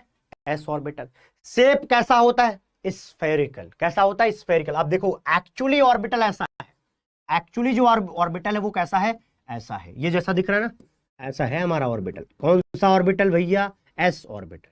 हमारा जो एस ऑर्बिटल होता है वो ऐसा दिखता है, जहां पे ये बीच में जो दिख रहा है ये न्यूक्लियस है, और उसके किनारे किनारे इलेक्ट्रॉन के पाए जाने की प्रोबेबिलिटी बनाई गई है डॉट के माध्यम से। ठीक, और ये जो डॉट्स बने हुए हैं, इन्हीं के मैक्सिमम डॉट्स को अगर कवर कर लिया जाए तो वो एक स्फेयर हो जाता है। मैक्सिमम डॉट्स को मैं कवर करने की कोशिश कर रहा हूं, तो इस समय हमने क्या किया? मैक्सिमम डॉट्स को कवर कर दिया, मतलब कि 90 to 95 डॉट्स को हमने इस स्फेयर के अंदर ले लिया। तो इस समय जो शकल सूरत दिख रही है इसको हम एस ऑर्बिटल बोलेंगे। कोई दिक्कत है क्या किसी को? भाई बोलो, किसी दिक्कत है? किसी को दिक्कत है? एस कैसा हो गया? स्फेरिकल हो गया। कैसा हो गया? स्फेरिकल हो गया। वैसे मैं बता दूं यार, जल्दबाजी की जरूरत नहीं है। मैंने बोल रखा है कि हर चीज आपको सिखाऊंगा तो सिखाऊंगा, चाहे एक्स्ट्रा क्लास लेनी पड़े। ठीक है, वो मैं लेने को तैयार हूं, तो आप भी तैयार रहो। ओके, अब पी के अंदर देखना भाई, पी का थोड़ा सा हिसाब देखेंगे। पी कैसा होता है? कमेंट में लिख के बताएं भैया, आप द्रोणा बैच में हो। चलो चलो, पी कैसा दिखता है? पी देखो कुछ ऐसा दिखेगा। देखो कैसा दिखेगा? ऐसा दिखेगा। ये कुछ दिख के समझ में आ रहा है क्या लिखा है? अरे ये तो दिख ही नहीं रहा है। अरे यार इतना क्लियर बनाया है, क्या बनाया है वो देखना, अभी दिखने लग जाएगा, अभी दिखने लग जाएगा। सेल क्या है? अरे सब बताऊंगा, सेल सब सेल सारी कहानी क्लियर करूंगा। अभी मुझे ऑर्बिटल क्लियर करने दो, क्योंकि मैं इलेक्ट्रॉन के वेव वाले नेचर से निकल के अभी जस्ट समझा के बाहर आया हूं। ठीक है, ओके देखो, अब ये जो हमारा दिख रहा है सिस्टम वो एक्चुअली पी ऑर्बिटल है। अब यार ये पी ऑर्बिटल को थोड़ा पहचानो, कुछ नाम देना है मैं इनको, तो क्या देंगे? वो नाम दे जिसको हम, अगर कोई डंबल लिख दिया, वेरी गुड, डंबल लिख दिया भाई। ये सारे जिम वाले बंदे, okay okay okay very good. तो ये कैसा दिख रहा है? डंबल दिख रहा है। देखो भाई, ये है हमारा न्यूक्लियस। ये क्या है? ये न्यूक्लियस। और ये जो डॉट्स दिख रहे हैं, अगर इन डॉट्स का मैं बाहर बाहर क्या करूं? एक बॉर्डर बना दूं। हालांकि मैं आपको एक चीज बता दूं कि बॉर्डर बनाने गलत चीज है, क्योंकि ऑर्बिटल के अंदर आप इस तरीके से बॉर्डर नहीं बना सकते। लेकिन चीजों को समझने के लिए हम थोड़ी अपनी सुविधा के लिए वो बॉर्डर बनाते हैं, ताकि बच्चों को बल्कि बड़ों को भी अच्छे से समझ में आ सके। समझे जी? और जैसे मैं समझे बोलता हूं तुरंत एक बच्चा लिखता है, आप बिहार से हो क्या? है ना? ओके, ये देखो भाई, इस तरीके से एक डंबल हो जाएगा। हमने क्या किया? मैक्सिमम डॉट्स को कवर करने की कोशिश की। मैक्सिमम डॉट्स को कवर करने की कोशिश की। जब हम मैक्सिमम डॉट्स को कवर करते हैं तो हमें कुछ इस तरीके की शक्ल मिलती है। किसकी? पी ऑर्बिटल की। इस वजह से इसके लिए लिखा जाएगा, ये क्या है? डम्बबेल है। ठीक है, डबल एल है लास्ट में, ऐसा सफाई कर ले। हाँ, इतनी बात समझ में आई क्या? यहां पे क्या है? डंबल हो गया। अगला देखो, अगला आपने क्या पढ़ा हुआ है? D orbital. डी ऑर्बिटल के बारे में बताइए। डी ऑर्बिटल कैसा होगा? डी ऑर्बिटल होगा भैया डबल डंबल। कैसा? एक डंबल से काम नहीं बना, जिम में 2 डंबल मारने। ये देखो डबल डंबल है ये। अब ये क्या दिख रहा है? कुछ समझ में आ रहा है? ये भी भैया डॉट्स हैं, ये डॉट्स बने हुए हैं, डॉट्स। डॉट्स को इस तरीके से जब लिखा गया है तो वो क्या बना रहा है, वो डी ऑर्बिटल बना। मतलब कुल मिला के दोबारा बताता हूं, इलेक्ट्रॉन के पहला घर ये, दूसरा घर ये, या तीसरा घर उसका ये है, वो कहीं भी रह सकता है, यहां भी यहां भी यहां भी। यार रहेगा तभी तो शेप बन पाएगा, अदरवाइज ऑर्बिटल का कॉन्सेप्ट ही धुआं हो जाएगा। इलेक्ट्रॉन वहां रहेगा तभी तो इनके कॉन्सेप्ट बन पाएंगे। तो देखो जो हमारा डी ऑर्बिटल है वो कुछ ऐसा दिखता है। अब अगर हम इनमें बनाएं तो ये मान लो हमारा बीच में ही हो गया न्यूक्लियस, ये न्यूक्लियस, तो इसको हम इस तरीके से बना ले रहे हैं, इसको यहां पे इस तरीके से, ठीक। अब एक दूसरा डंबल देखो, एक तो ये हो गया, दूसरा ये हो गया। देखो दो डंबल दिख रहे हैं, एक डंबल ये वाला, दूसरा डंबल ये वाला, तो इसको क्या बोलते हैं, डबल डंबल। तो क्या बोलते हैं, डबल। बच्चों को लगता होगा कितना आसान चीजें पढ़ा रहे हैं। अरे आगे जिस तरीके से मैं बोलता हूं इस समय क्लास में, इन्हीं चीजों को ले जाके मैं आगे रिलेट करूंगा, इस वजह से वो वर्डिंग्स पकड़ना जरूरी है। ये नहीं कि सर मैंने तो डंबल देख रखा, पहले मैं क्लास छोड़ के जा रहा हूं। ना ना, ऐसा मत करना, गलती है आपकी अगर ये किया तो, ठीक है। ओके, तो डंबल की शक्ल ऐसी हो गई। अगली चीज देखो, एफ। एफ के बारे में देखो, पढ़ना ही नहीं है, मैं साफ बोल देता हूं, पढ़ना ही नहीं है। क्या हमें हीरो नहीं बनना यहाँ पे कि लेकर के हम आ गए 7 ऑर्बिटल, बोला ये देखो ये ऐसा होता, नहीं, हमें पढ़ना ही नहीं है, हमारे कोर्स में नहीं है। अगर कोई पूछे तो बोलना इसका स्ट्रक्चर कॉम्प्लेक्स होता है, इसका स्ट्रक्चर इजिली एक्सप्लेन नहीं किया जा सकता, इस वजह से हम इसको कॉम्प्लेक्स करते हैं। हमने जाके मास्टर्स डिग्री में पढ़ा है एफ के बारे में, ठीक है। तो हम आपको यहां पढ़ा के कंफ्यूज क्यों करेंगे, थोड़ा सा तो है आपके में क्वांटम, ठीक। ये क्वांटम शब्द इसलिए दिया गया ताकि आपकी बुद्धि थोड़ी खुल सके, आप समझ पाओ कुछ चीजों को, ठीक है। Okay, not imagine conical, app का शेप मत मत ऐप के चक्कर में मत पड़ना कभी भी। ओके, अब आते हैं भैया एस ऑर्बिटल में। आपने देख रखा है वो कैसा होता है, स्फेरिकल। यहां से आपको 3D की फीलिंग आ रही होगी, ठीक है। अगर कोई आपसे पूछे, मैं आपसे सवाल पहले पूछ लेता हूं, नहीं तो आपके अगल बगल कोई पड़ोसी मिल जाएगा, तुमको सदमे में पहुंचा देगा कि एक बात बताओ यार, जो ये हम ऑर्बिटल्स बनाते हैं, इस ऑर्बिटल के किनारे किनारे ये लाइन बना सकते हैं क्या? जवाब देना नहीं। जवाब क्या देना? नहीं। पूछे क्यों नहीं बना सकते, जवाब देना कि भैया हमें सारे इलेक्ट्रॉन, सॉरी सॉरी सॉरी, सारे डॉट्स को कवर करना चाहिए। हम कुछ डॉट्स को छोड़ देते हैं, क्या करते हैं, कुछ डॉट्स को छोड़ देते हैं। तो हम अपनी सुविधा के हिसाब से ये जो किनारे किनारे हम बनाते हैं, ये अपनी सुविधा के लिए बनाते हैं, ताकि हम इजिली समझ पाए और जो तुमसे सवाल पूछ रहा है उसको भी आसानी से समझ में आ पाए, ठीक है। डी में न्यूक्लियस कहां है? ओके, अच्छा सवाल है, बैक जाते हैं भाई। डी में न्यूक्लियस यहां है भाई, ये डी में न्यूक्लियस यहां है भाई, ये दिख रहा है, ये है डी का न्यूक्लियस। ओके, आगे बढ़ते हैं। तो ये हो गया एस। पी ऑर्बिटल पे आते हैं। पी ऑर्बिटल में जो हमारा पी ऑर्बिटल है ना, वो 3 तरीके से रहता है। जो हमारा डंबल है ना, वो डंबल 3 तरीके से रखा जा सकता है स्पेस में। हमारे पास क्या है, पी ऑर्बिटल, मतलब हमारे पास डंबल है। डंबल को स्पेस में 3 तरीके से रखा जा सकता है। पहला जो तरीका है वो देखो, डंबल के रखने का पहला जो तरीका है वो देखो, जो ये पहला तरीका है वो देख लो। पहला तरीका ये है, ठीक है। इसको मैं मान लेता हूं कि ये वाला जो एक्सिस है, ये वाला एक्सिस मान लूं मैं एक्स मान लेता हूं, क्या है, एक्स मान लेता हूं। ये मान लो कि एक्स एक्सिस है, और अगर इसी एक्स एक्सिस पर ये डंबल इस तरीके से प्रेजेंट है, तो इसको एक नाम दिया गया है जिसको बोलेंगे पी एक्स। क्या बोला जाएगा, पी एक्स। अरे यार, स्फेयर को रखने का कईयों के मन में सवाल होगा कि यार यहां पे एक्स वाई जेड पे, अरे यहां तो तीनों इन्वॉल्व है, एक्स वाई जेड तीनों, और एक स्फेयर को रखने का सिर्फ एक ही तरीका हो सकता है, और वो यही है, वो जो दिख रहा है, ठीक। लेकिन डंबल को रखने के 3 तरीके हैं, क्या है, एक्स पे रख देंगे तो पी एक्स। अब देखो अगर हमने वाई पे रख दिया तो सेम नाम यहां के लिए ले लें।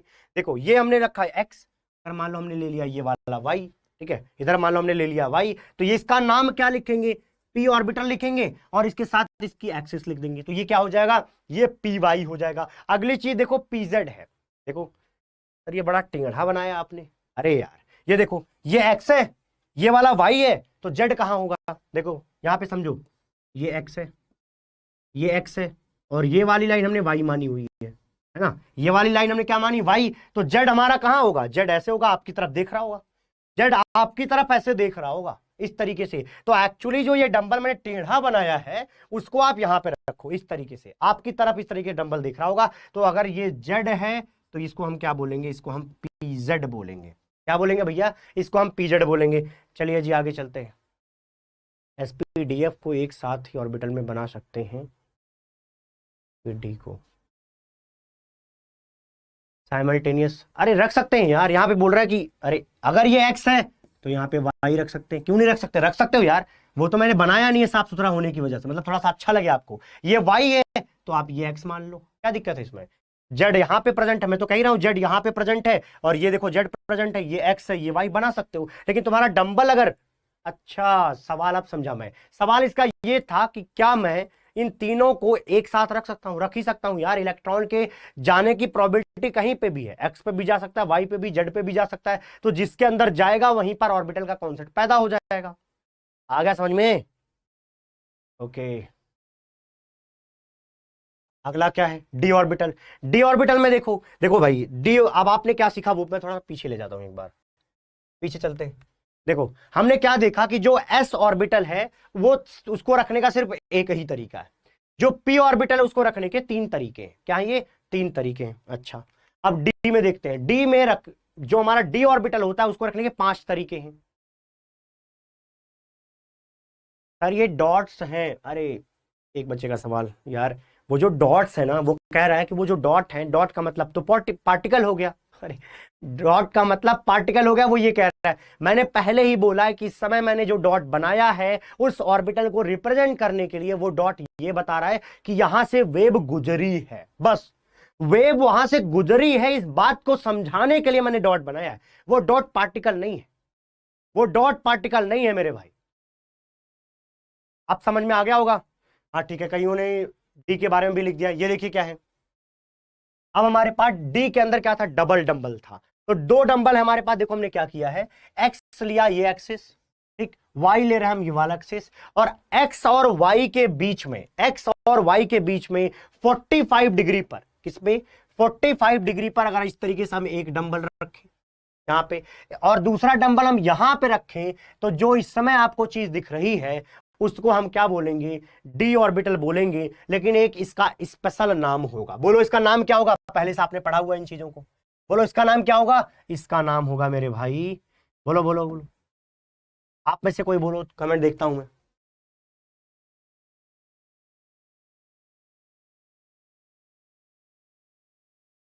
कमेंट किया है, आपकी जैसी मर्जी वैसी पढ़ाओ, बट आप 90 to 95% सिलेबस करवा देना, इसको ऑर्बिटल भर पढ़ा देंगे, कोई बात नहीं, पढ़ा दूंगा मैं, कोशिश कर सकते हैं, है ना, 90 प्लस तो कर ही सकते हैं, 90 तो आराम से कर देंगे।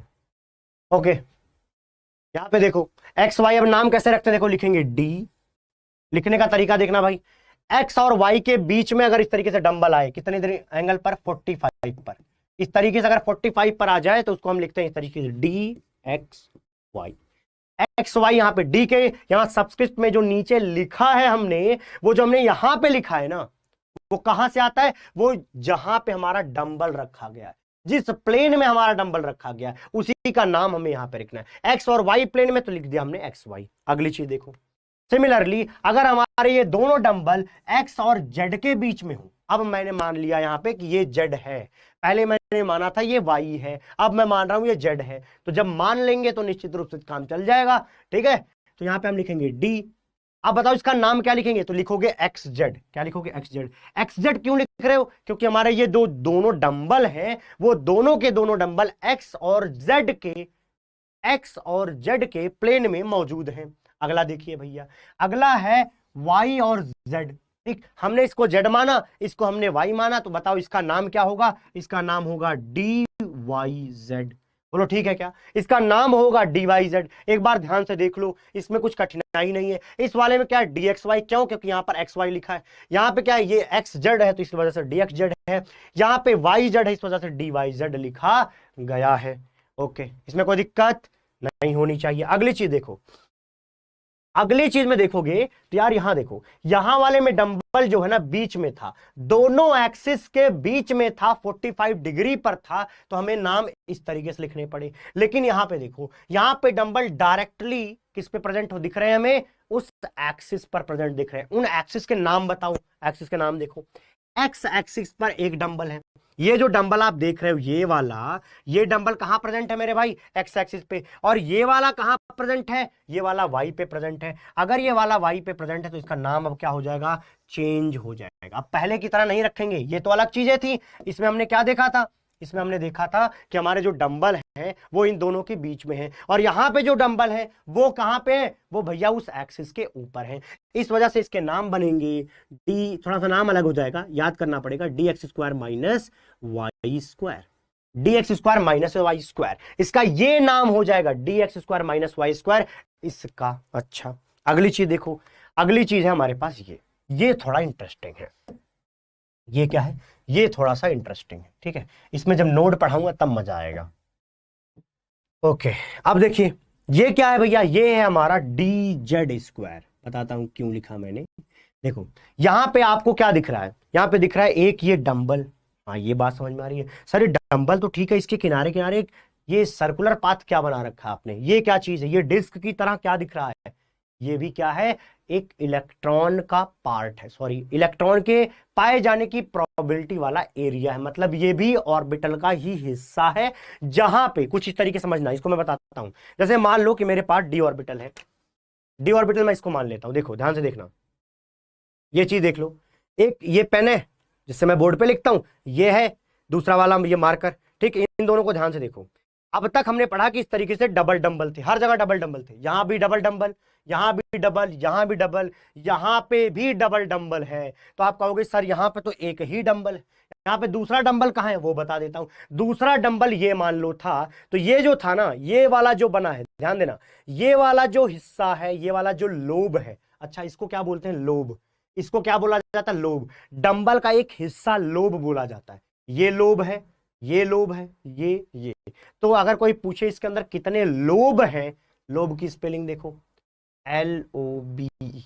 अगर तुमको कोई लोब्स पूछे, number of lobes in D orbital, तो आप क्या बताएंगे, तो आप बताएंगे कि भैया यहां पे 4 लोब प्रेजेंट हैं। अब डीजेड स्क्वायर पे आ जाते हैं यार, डीजेड स्क्वायर में जो 2 लोब हैं, कौन से, ये वाले और ये वाले, वो दोनों मर्ज कर गए हैं, और मर्ज करने के बाद वो इस तरीके से डिस्क का स्वरूप ले रहे हैं, ठीक है। तो यहां पे एक्चुअली ये जो डिस्क है, ये जो आप यहां पे देख रहे हो ना भाई, ये भी इलेक्ट्रॉन के पाए जाने की प्रोबेबिलिटी को इधर की तरफ दिखा रहा है, ठीक है। एक सीधा हो गया ये वाला, और ये वाला क्या बोला जाएगा, ये वाला डंबल, दूसरा वाला डंबल इसके किनारे कुछ इस तरीके से लगा हुआ है। तो ये जो शकल सूरत आपको दिख रही है, ये है भैया डी जेड स्क्वायर। तो ये चीजें आप याद रखिएगा, आगे आपको ये चीजें काम आएंगी। आगे चलते हैं, थोड़ा आगे चलते हैं। हाँ ये देखो भाई, ये मैंने क्या बनाया हुआ, ये देख लो, यहां पे ज्यादा क्लियर होगा।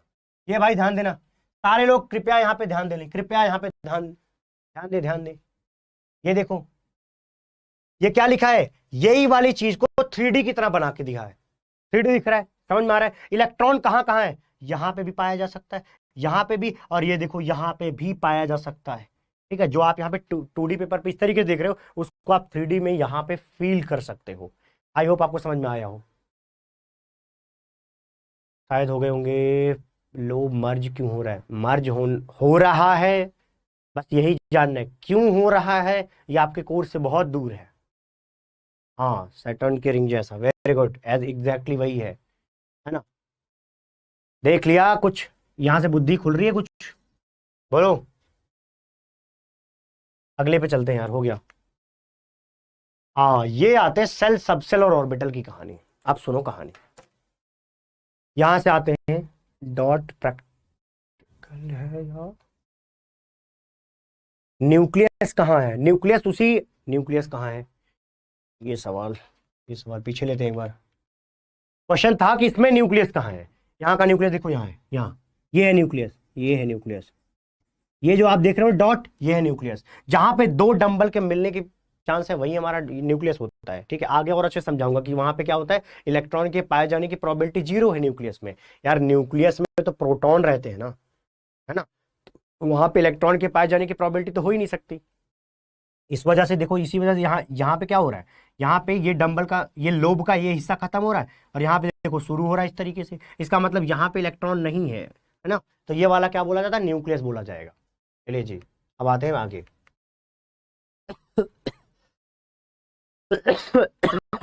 रुक जाओ, थोड़ा पानी लेता हूं।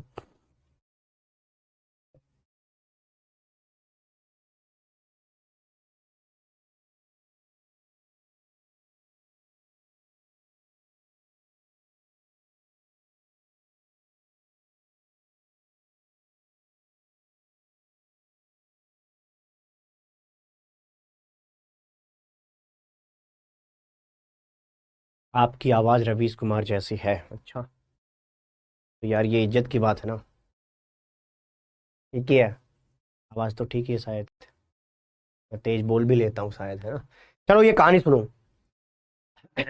इन चीजों को कई तरीके से बोला जाता है। सेल, सबसेल, ऑर्बिटल और इलेक्ट्रॉन के रहने के प्लेस के बारे में आपको कई तरीके से समझाया जाता है। मैंने पहले भी बोल दिया है कि इलेक्ट्रॉन के रहने की जगह को बताने के लिए क्वांटम नंबर कहते हैं। मतलब बताने के लिए जो चीजें यूज होती हैं उसको हम क्वांटम नंबर कहते हैं। अच्छा, लेकिन मैं कहानी के हिसाब से बता देता हूँ। जैसे मान लो, ये एक्चुअली पोस्टल एड्रेस के बारे में हमें समझाना है। जो ये सेल है ना, ये जो सेल शब्द सुन रहे हो, ये एक्चुअली जो बोर ने ऑर्बिट बोला था उसी का नामकरण करके इन्होंने सेल रख दिया है। क्या किया है इन्होंने यहां पे? नामकरण करके इसको सेल कर दिया है। इसमें कोई दिक्कत है? इसमें कोई दिक्कत है किसी को भाई? मैंने क्या बोला? मैंने ये बोला कि भैया जो उन्होंने ऑर्बिट बोला था ना, किसने? बोर साहब ने। उसी को अब मैं सेल बोल रहा हूं। क्या बोल रहा हूं? सेल बोल रहा हूं। तो एक नया नाम दे रहे हैं, एक नई थ्योरी लाने के लिए। अच्छा, नई चीजों को समझाने के लिए। अब देखो, इलेक्ट्रॉन कहां रहता है। कुछ इस तरीके से समझना कि इलेक्ट्रॉन रहता है सेल के अंदर, और अच्छे तरीके से देखोगे तो वो आपको दिखेगा सब सेल के अंदर। अब सब सेल का मतलब समझ में आ रहा है? सेल का एक छोटा हिस्सा सब सेल, सब मतलब उसका एक ही पार्ट। ठीक, सेल के अंदर क्या है? सब सेल है। और सब सेल के अंदर क्या रहता है? ऑर्बिटल रहता है। क्या रहता है? ऑर्बिटल रहता है।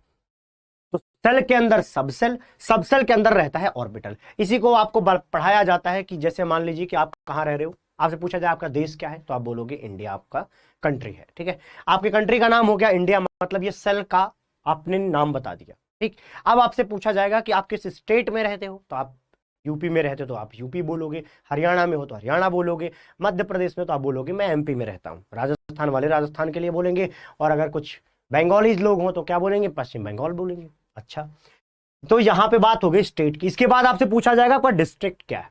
क्या है? डिस्ट्रिक्ट क्या है? तो यहां पे आप ऑर्बिटल की बात आती है कि यहां पे जैसे आप ऐसे समझो कि आपके लिए जैसे डिस्ट्रिक्ट जो चीज है वही इलेक्ट्रॉन के लिए ऑर्बिटल है।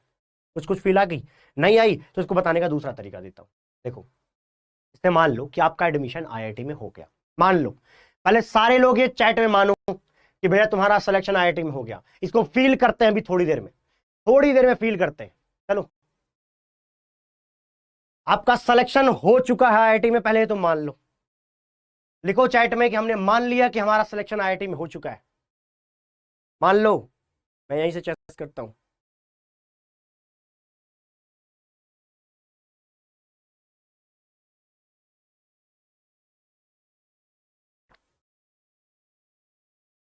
मान लो भाई। ओके, अपने अपने प्रियतम आईआईटी का नाम लिख दो। अपने अपने आईआईटी का नाम लिख दो, मान लो पहले। मान लो और अपने आईआईटी का नाम लिखो। चलो सारे लोग, चलो आईआईटी का नाम लिखो। लिखो आईआईटी दिल्ली। मैं तो आईआईटी दिल्ली बोलूंगा कि मैं, अपन उधर ही से हैं तो अपन को वही सबसे सुपेरियर लगता है।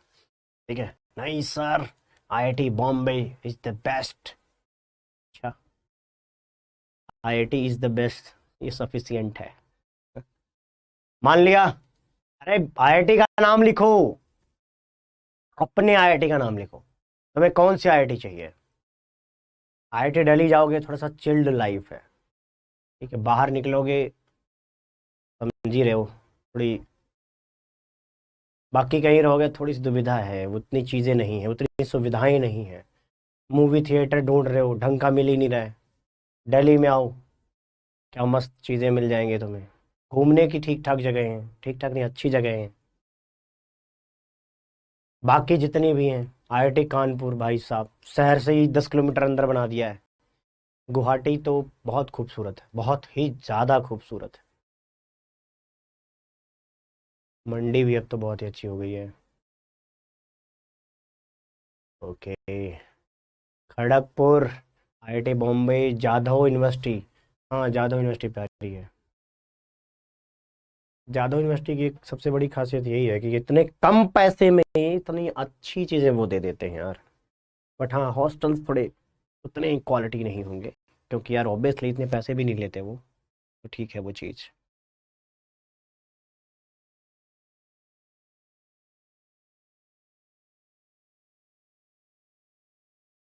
चलो आईआईटी दिल्ली वाले बहुत दिख रहे हैं अब, थोड़ी सी बड़ाई कर दी ना मैंने।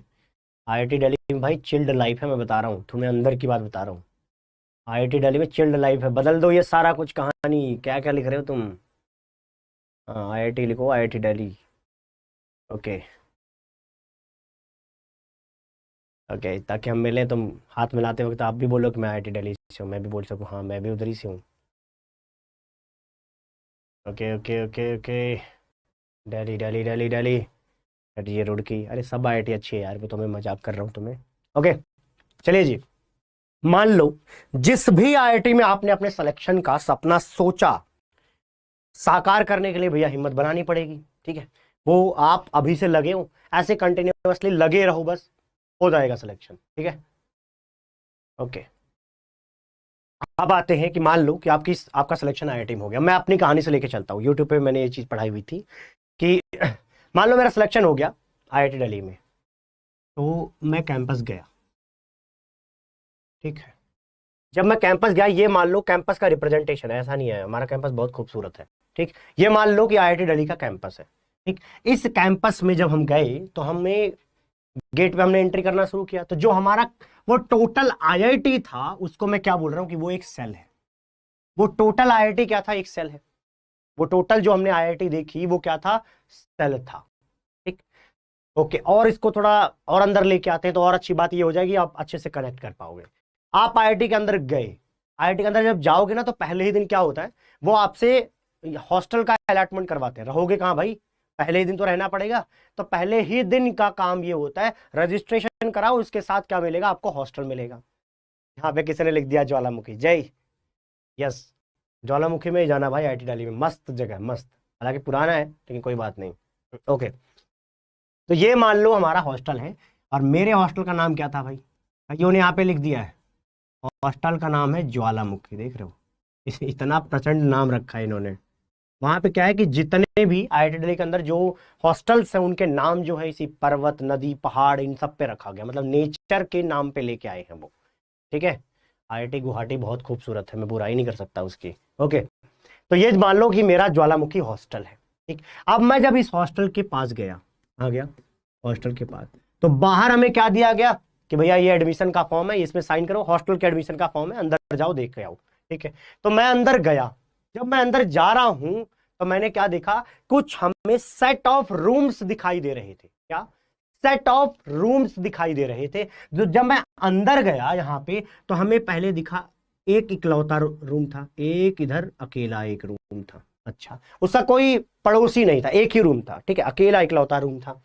अगर थोड़ा सा और आगे बढ़ा तो यहां पे हमें क्या मिला, यहां पे मुझे कुछ सेट ऑफ रूम्स देखे, ठीक है। तो वो कितने थे, देखो, तीन, तीन रूम एक साथ थे, ठीक। इसके बाद मैं थोड़ा सा और आगे बढ़ा, थोड़ा मुझे लगता है अपने हॉस्टल को बढ़ाना पड़ेगा, हॉस्टल को थोड़ा बढ़ा देते हैं भाई, है ना, कि इसमें आ नहीं रहा है सारी चीजें।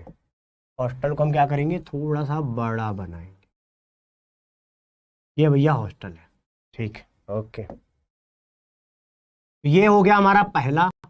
ये देखो यहाँ पे एन भी तो धोखा दे रहा है थोड़ा थोड़ा, ठीक है कोई नहीं। देखो, ये पहला देखा हमने, एक रूम दिखा, इसके बाद तीन रूम का एक सेट दिखा, इसके थोड़ा सा और आगे गए तो पांच रूम का एक सेट था, एक, दो, दो, तीन, तीन, चार, पांच रूम का एक सेट था, 1 2 3 4 5, 5 रूम का हमें एक सेट दिखा। इससे और आगे थोड़ा गए तो 7 रूम का सेट था। कितने का, पहले वाले में क्या बोला मैंने, 1 रूम का सेट था। दूसरे में, जब हम दूसरे में गए तो वहां पे हमें क्या दिखा, वहां पे हमें 3 रूम का सेट दिखा भाई। कितने का, 3 रूम का सेट दिखा। तो ये हो गया 3 रूम का सेट। उसे और आगे गए तो 5 रूम का सेट, उससे और आगे गए तो 7 रूम का, इस तरीके से सेट दिखाई दिया, ठीक है। बोलो भाई, हाँ धोखेबाज पेन, सही लिख रखा है भाई, ठीक है। तो ये देखो पहला, ये जब मैं इंटर कर रहा हूं तो पहले मैं कहां गया, पहले वाले रूम को देखा, अच्छा यार ये तो अकेला है, मजा नहीं आएगा, कोई पड़ोसी भी चाहिए, थोड़ा हल्ला होना जरूरी है। कहाँ पे, हॉस्टल में, क्योंकि कॉलेज में कौन पढ़ने जाता है, मतलब जाते हैं अपना कॉलेज वाला पढ़ना, थोड़ा कम ही पढ़ते हैं, बस ये कहना चाह रहा हूँ। ये जाते हैं, थोड़ा सा और आगे जाते हैं तो 3 सेट ऑफ रूम्स दिखा, तो हमें लगा यार 3 लोग मिलकर क्या ही मचाएंगे, थोड़ा सा और आगे जाते हैं, तो और ज्यादा मचाने के चक्कर में थोड़ा और आगे गए तो 5 रूम का हमें एक सेट दिखा, ठीक। वहां में लगा 5 लोग, बड़ा कम हो जा रहा है यार, थोड़ा और मचाते हैं। और आगे गए तो वहां पे 7 रूम का एक सेट मिला। ठीक, तो इस तरीके से जो ये सेट ऑफ रूम्स हैं इनको हमने सबसेल घोषित कर दिया। दोबारा बोलता हूं, ज्वालामुखी हॉस्टल का नाम हो गया सेल। ठीक, अब हम अंदर जा रहे हैं तो जो ये सेट ऑफ रूम्स दिख रहे हैं इनको बोला जा रहा है सेट ऑफ रूम्स को कि ये सबसेल है। ठीक है, ये सबसेल है। ठीक, और सबसेल के नाम में लिख देता हूं। अब ये जो पहला सबसेल था उसका नाम था एस। ठीक, पहला जो रूम था उसका नाम था एस, उसके आगे बढ़े तो हो गया पी, इसके आगे हो गया डी, और इसके बाद हो गया भैया एफ। ठीक, अभी आप कह रहे थे कि एसपीडीएफ ऑर्बिटल है, अब कह रहे हो सबसेल है, आप ही कंफ्यूज कर रहे हो। अरे यार पहले सुनो ध्यान से, मैं क्या बोल रहा हूं कि सेट ऑफ रूम्स को हम सबसेल बोलते हैं, लेकिन एक रूम को ऑर्बिटल बोलते हैं। एक रूम को क्या बोलते हैं? ऑर्बिटल बोलते हैं। तो अंतर क्या है सबसेल और ऑर्बिटल में? अंतर इतना है कि सबसेल के अंदर कौन रह रहा है? ऑर्बिटल रह रहा है। ये कह लो ऑर्बिटल का एक गुच्छा, एक समूह, एक ग्रुप क्या बोला जाता है? सबसेल बोला जाता है। अब तो समझ में आया? ओके, तो ये देखो भाई, इतनी बात समझ में आ गई हमें। तो यहां पे हमने लिखा सबसेल हो गया एस, पी, डी और एफ। ठीक, ओके, अब देखो जो हमारा एस ऑर्बिटल था, अब इस सबसेल के अंदर ऑर्बिटल होगा, तो एस ऑर्बिटल के अंदर ध्यान देना मेरे भाई, एस ऑर्बिटल के अंदर जो है सिर्फ एक, सॉरी, एस सबसेल के अंदर सिर्फ एक ऑर्बिटल था। पी सबसेल के अंदर जो है 3 ऑर्बिटल थे। यहां पे देखो ना, एक रूम था, इसके बाद 3 सेट ऑफ रूम्स थे ना, तो 3 ये है क्या? यही इलेक्ट्रॉन के मामले में ऑर्बिटल है। और जो ये हमारा डी है ये क्या है भैया? ये 5 ऑर्बिटल का एक सेट है। और ये जो हमारा एफ है वो 7 ऑर्बिटल का एक सेट है। तो क्या आपको ये चीज याद हो गई? क्या ये सारी चीजें आपको याद हो गई कि भैया देखो ज्वालामुखी हमारा हॉस्टल जो था वो सेल था। इसके बाद हमने देखा सबसेल क्या था? वो जो सेट ऑफ रूम्स था। कितने सेट ऑफ रूम्स देखे? 4। पहला एस, दूसरा पी, तीसरा डी, चौथा एफ। और जो सेट ऑफ रूम्स है वही हमारा सबसेल है। और सबसेल के अंदर रूम्स है भैया, यहां पे एक ही रूम है, तो इसका मतलब यहां पे एस के अंदर सिर्फ एक ऑर्बिटल है। पी के अंदर कितने ऑर्बिटल है? 3 है। डी के अंदर 5 है। और एफ के अंदर 7 रूम्स। इसमें कोई समस्या नहीं। तो इस तरीके से हमें थोड़ा सा विजुअलाइज हुआ कि हमारा जो इलेक्ट्रॉन है ना वो है तो सेल के अंदर, लेकिन पहले सबसेल, सॉरी, पहले सेल मिलेगा, फिर उसके अंदर सबसेल मिलेगा, फिर सबसेल के अंदर ऑर्बिटल होगा, और उस ऑर्बिटल में वो इलेक्ट्रॉन रह रहा होगा। क्या आपको इतनी बात समझ में आ गई? ओके, फास्ट पढ़ाओ थोड़ा। अच्छा, इतनी बात समझ में आ गई? पहले ये चीज दिमाग में ले जाओ। हमें पता है कईयों को आता होगा, लेकिन जिसको नहीं आता ना वही मेरे को इंस्टाग्राम पे मैसेज करेगा कि सर आज आपने कितना तेज पढ़ा दिया, है ना। तो इससे अच्छा है कि ओके, अब अब आ जाते हैं यहाँ पे क्वांटम नंबर्स पे आ जाते हैं भाई। क्वांटम नंबर्स क्या है? क्वांटम नंबर्स क्या है? वो कोऑर्डिनेट्स है जिससे इलेक्ट्रॉन की लोकेशन पता चलती है, इलेक्ट्रॉन कहां रह रहा होता है, उसके इन्वायरमेंट के बारे में जानकारी होती है। तो क्या लिखा गया है कि set of 4 numbers required to define an electron completely in an atom are called quantum numbers। Quantum numbers क्या है? क्वांटम नंबर्स है मेरे भाई वो जिससे लोकेशन पता चलती है इलेक्ट्रॉन की, और वो है 4 क्वांटम नंबर हमें पढ़ने, जिसमें से पहला क्वांटम नंबर होता है प्रिंसिपल क्वांटम नंबर, जिसको हम n से रिप्रेजेंट करते हैं। इसके बारे में मैं पहले बता चुका हूं, ठीक है, प्रिंसिपल क्वांटम नंबर n के बारे में बता चुका हूं। इसके बाद हम पढ़ते हैं एजीमुथल क्वांटम नंबर। बोलो अगला क्या है? ये l क्या है? l बताओ क्या है? एजीमुथल क्वांटम नंबर है। तो ये हो गया हमारा एजीमुथल क्वांटम नंबर। किसी ने पूछा सेल क्या है? मेरे भाई सेल वही चीज है जो उसको आप ऑर्बिट बोलते थे बोर के केस में। बस इतनी सी बातें उसे समझ में आ जाता है।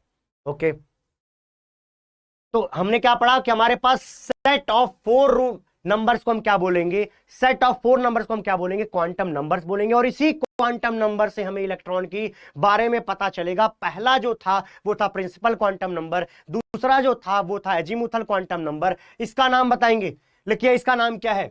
एम का नाम क्या है? Magnetic quantum number. ये क्या है भैया? इसका नाम बताइए, तब तक मैं लिखता हूं। ये क्या है? Principal quantum number.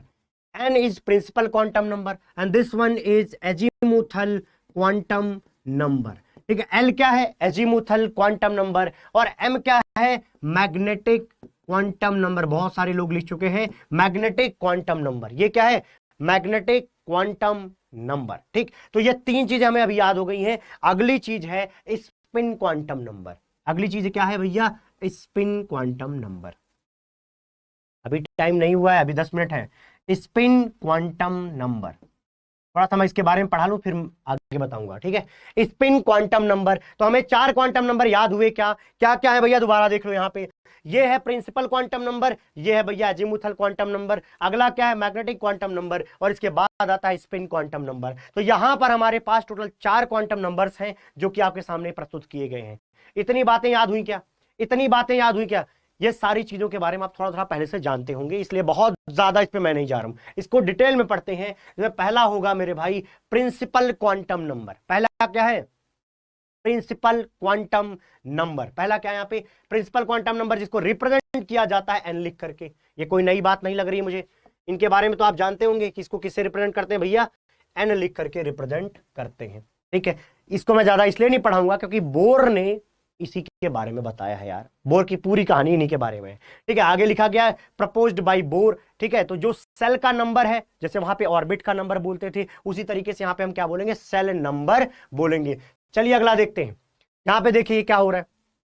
यहां पे आपको ये जो चीजें दिख रही हैं, ये जहां पे इलेक्ट्रॉन घूम रहे हैं इस समय, इसको हम क्या बोलेंगे? इसको हम बोर बाबा के हिसाब से क्या बोलते थे? ऑर्बिट। अब हम इसको क्या बोलेंगे? सेल बोलेंगे। क्या बोलेंगे? इसको सेल बोलेंगे। तो ये सेल नंबर कौन सा है? 2 है। ये सेल नंबर 2 है, और ये वाला देखो सेल नंबर 1 है।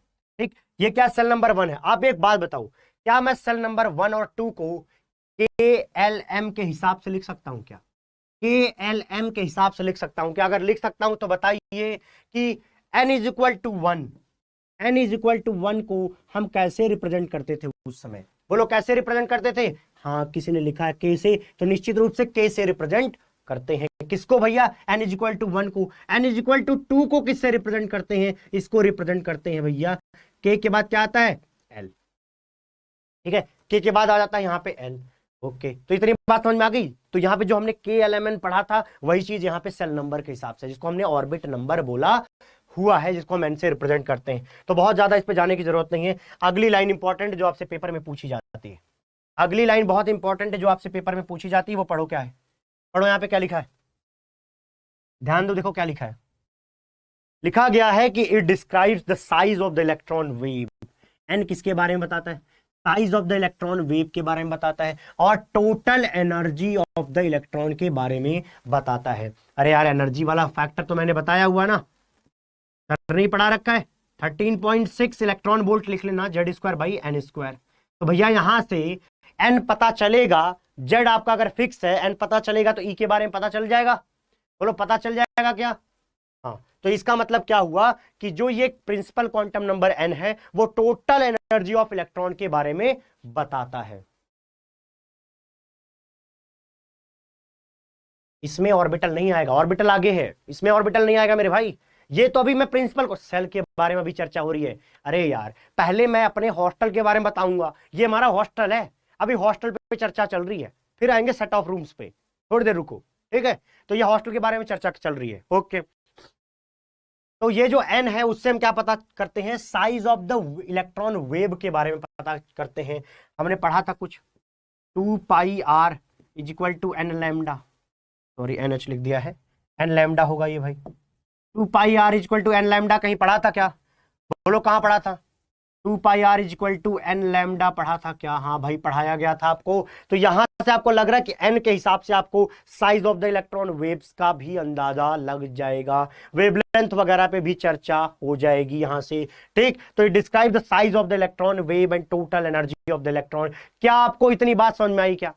साइज ऑफ द वेव का मतलब होता है उसका wavelength. Size of the wave और कैसे पता करोगे? वेवलेंथ के हिसाब से पता करोगे। तो वेवलेंथ वगैरह के बारे में भी अंदाजा लगता है। अरे बोर में तो सब पढ़ा दिया गया है ना, वहीं पे हमने सीखा था ये सारी चीजें, तो निश्चित रूप से। और इसको बनाने में क्या लगा था? दिमाग लगाओ, कहीं डिब्रा साहब तो नहीं लगे थे? ओके, तो ये सारी चीजें आपने पहले से पढ़ रखी हैं, मैंने बस एक साथ उसको जोड़ करके आपको समझा दिया है। ठीक है, ओके। इलेक्ट्रॉन वेव का मतलब, size of the electron wave का मतलब तो मैंने बता दिया यार। Size of the electron wave मतलब, अरे किसी भी वेव की साइज बताने का मतलब क्या है? उसके वेवलेंथ वगैरह के बारे में जानकारी दे दो।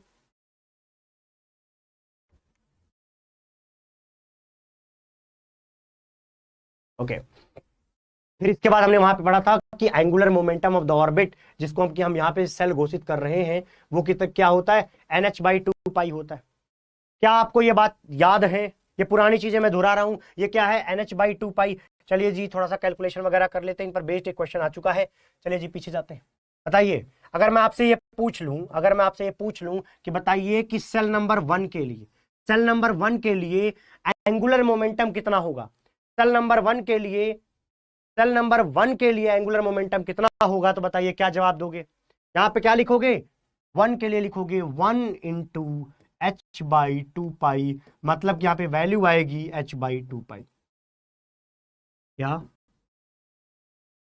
और इसी h/2 को आपने कहीं पढ़ा हो, एच कट भी बोलते हैं। क्या बोलते हैं? H cut. एच लिख करके कट मार दो, उसको बोलते हैं एच कट। यहाँ पे 2 रहेगा, ठीक है। h/2 को क्या बोलते हैं? एच कट बोलते हैं। तो अगर कोई पूछे कि सेल नंबर 1 में angular momentum of the orbit, या सॉरी एंगुलर मोमेंटम कितना होगा, तो इतना होगा।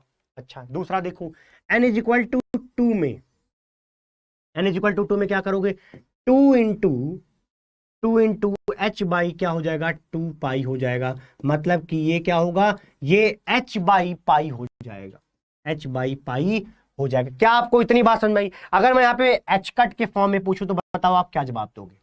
यहां पे आप क्या जवाब दोगे? n=2 में एच कट के फॉर्म में बताना है, तो शायद आपको जवाब देना चाहिए 2h कट। क्या?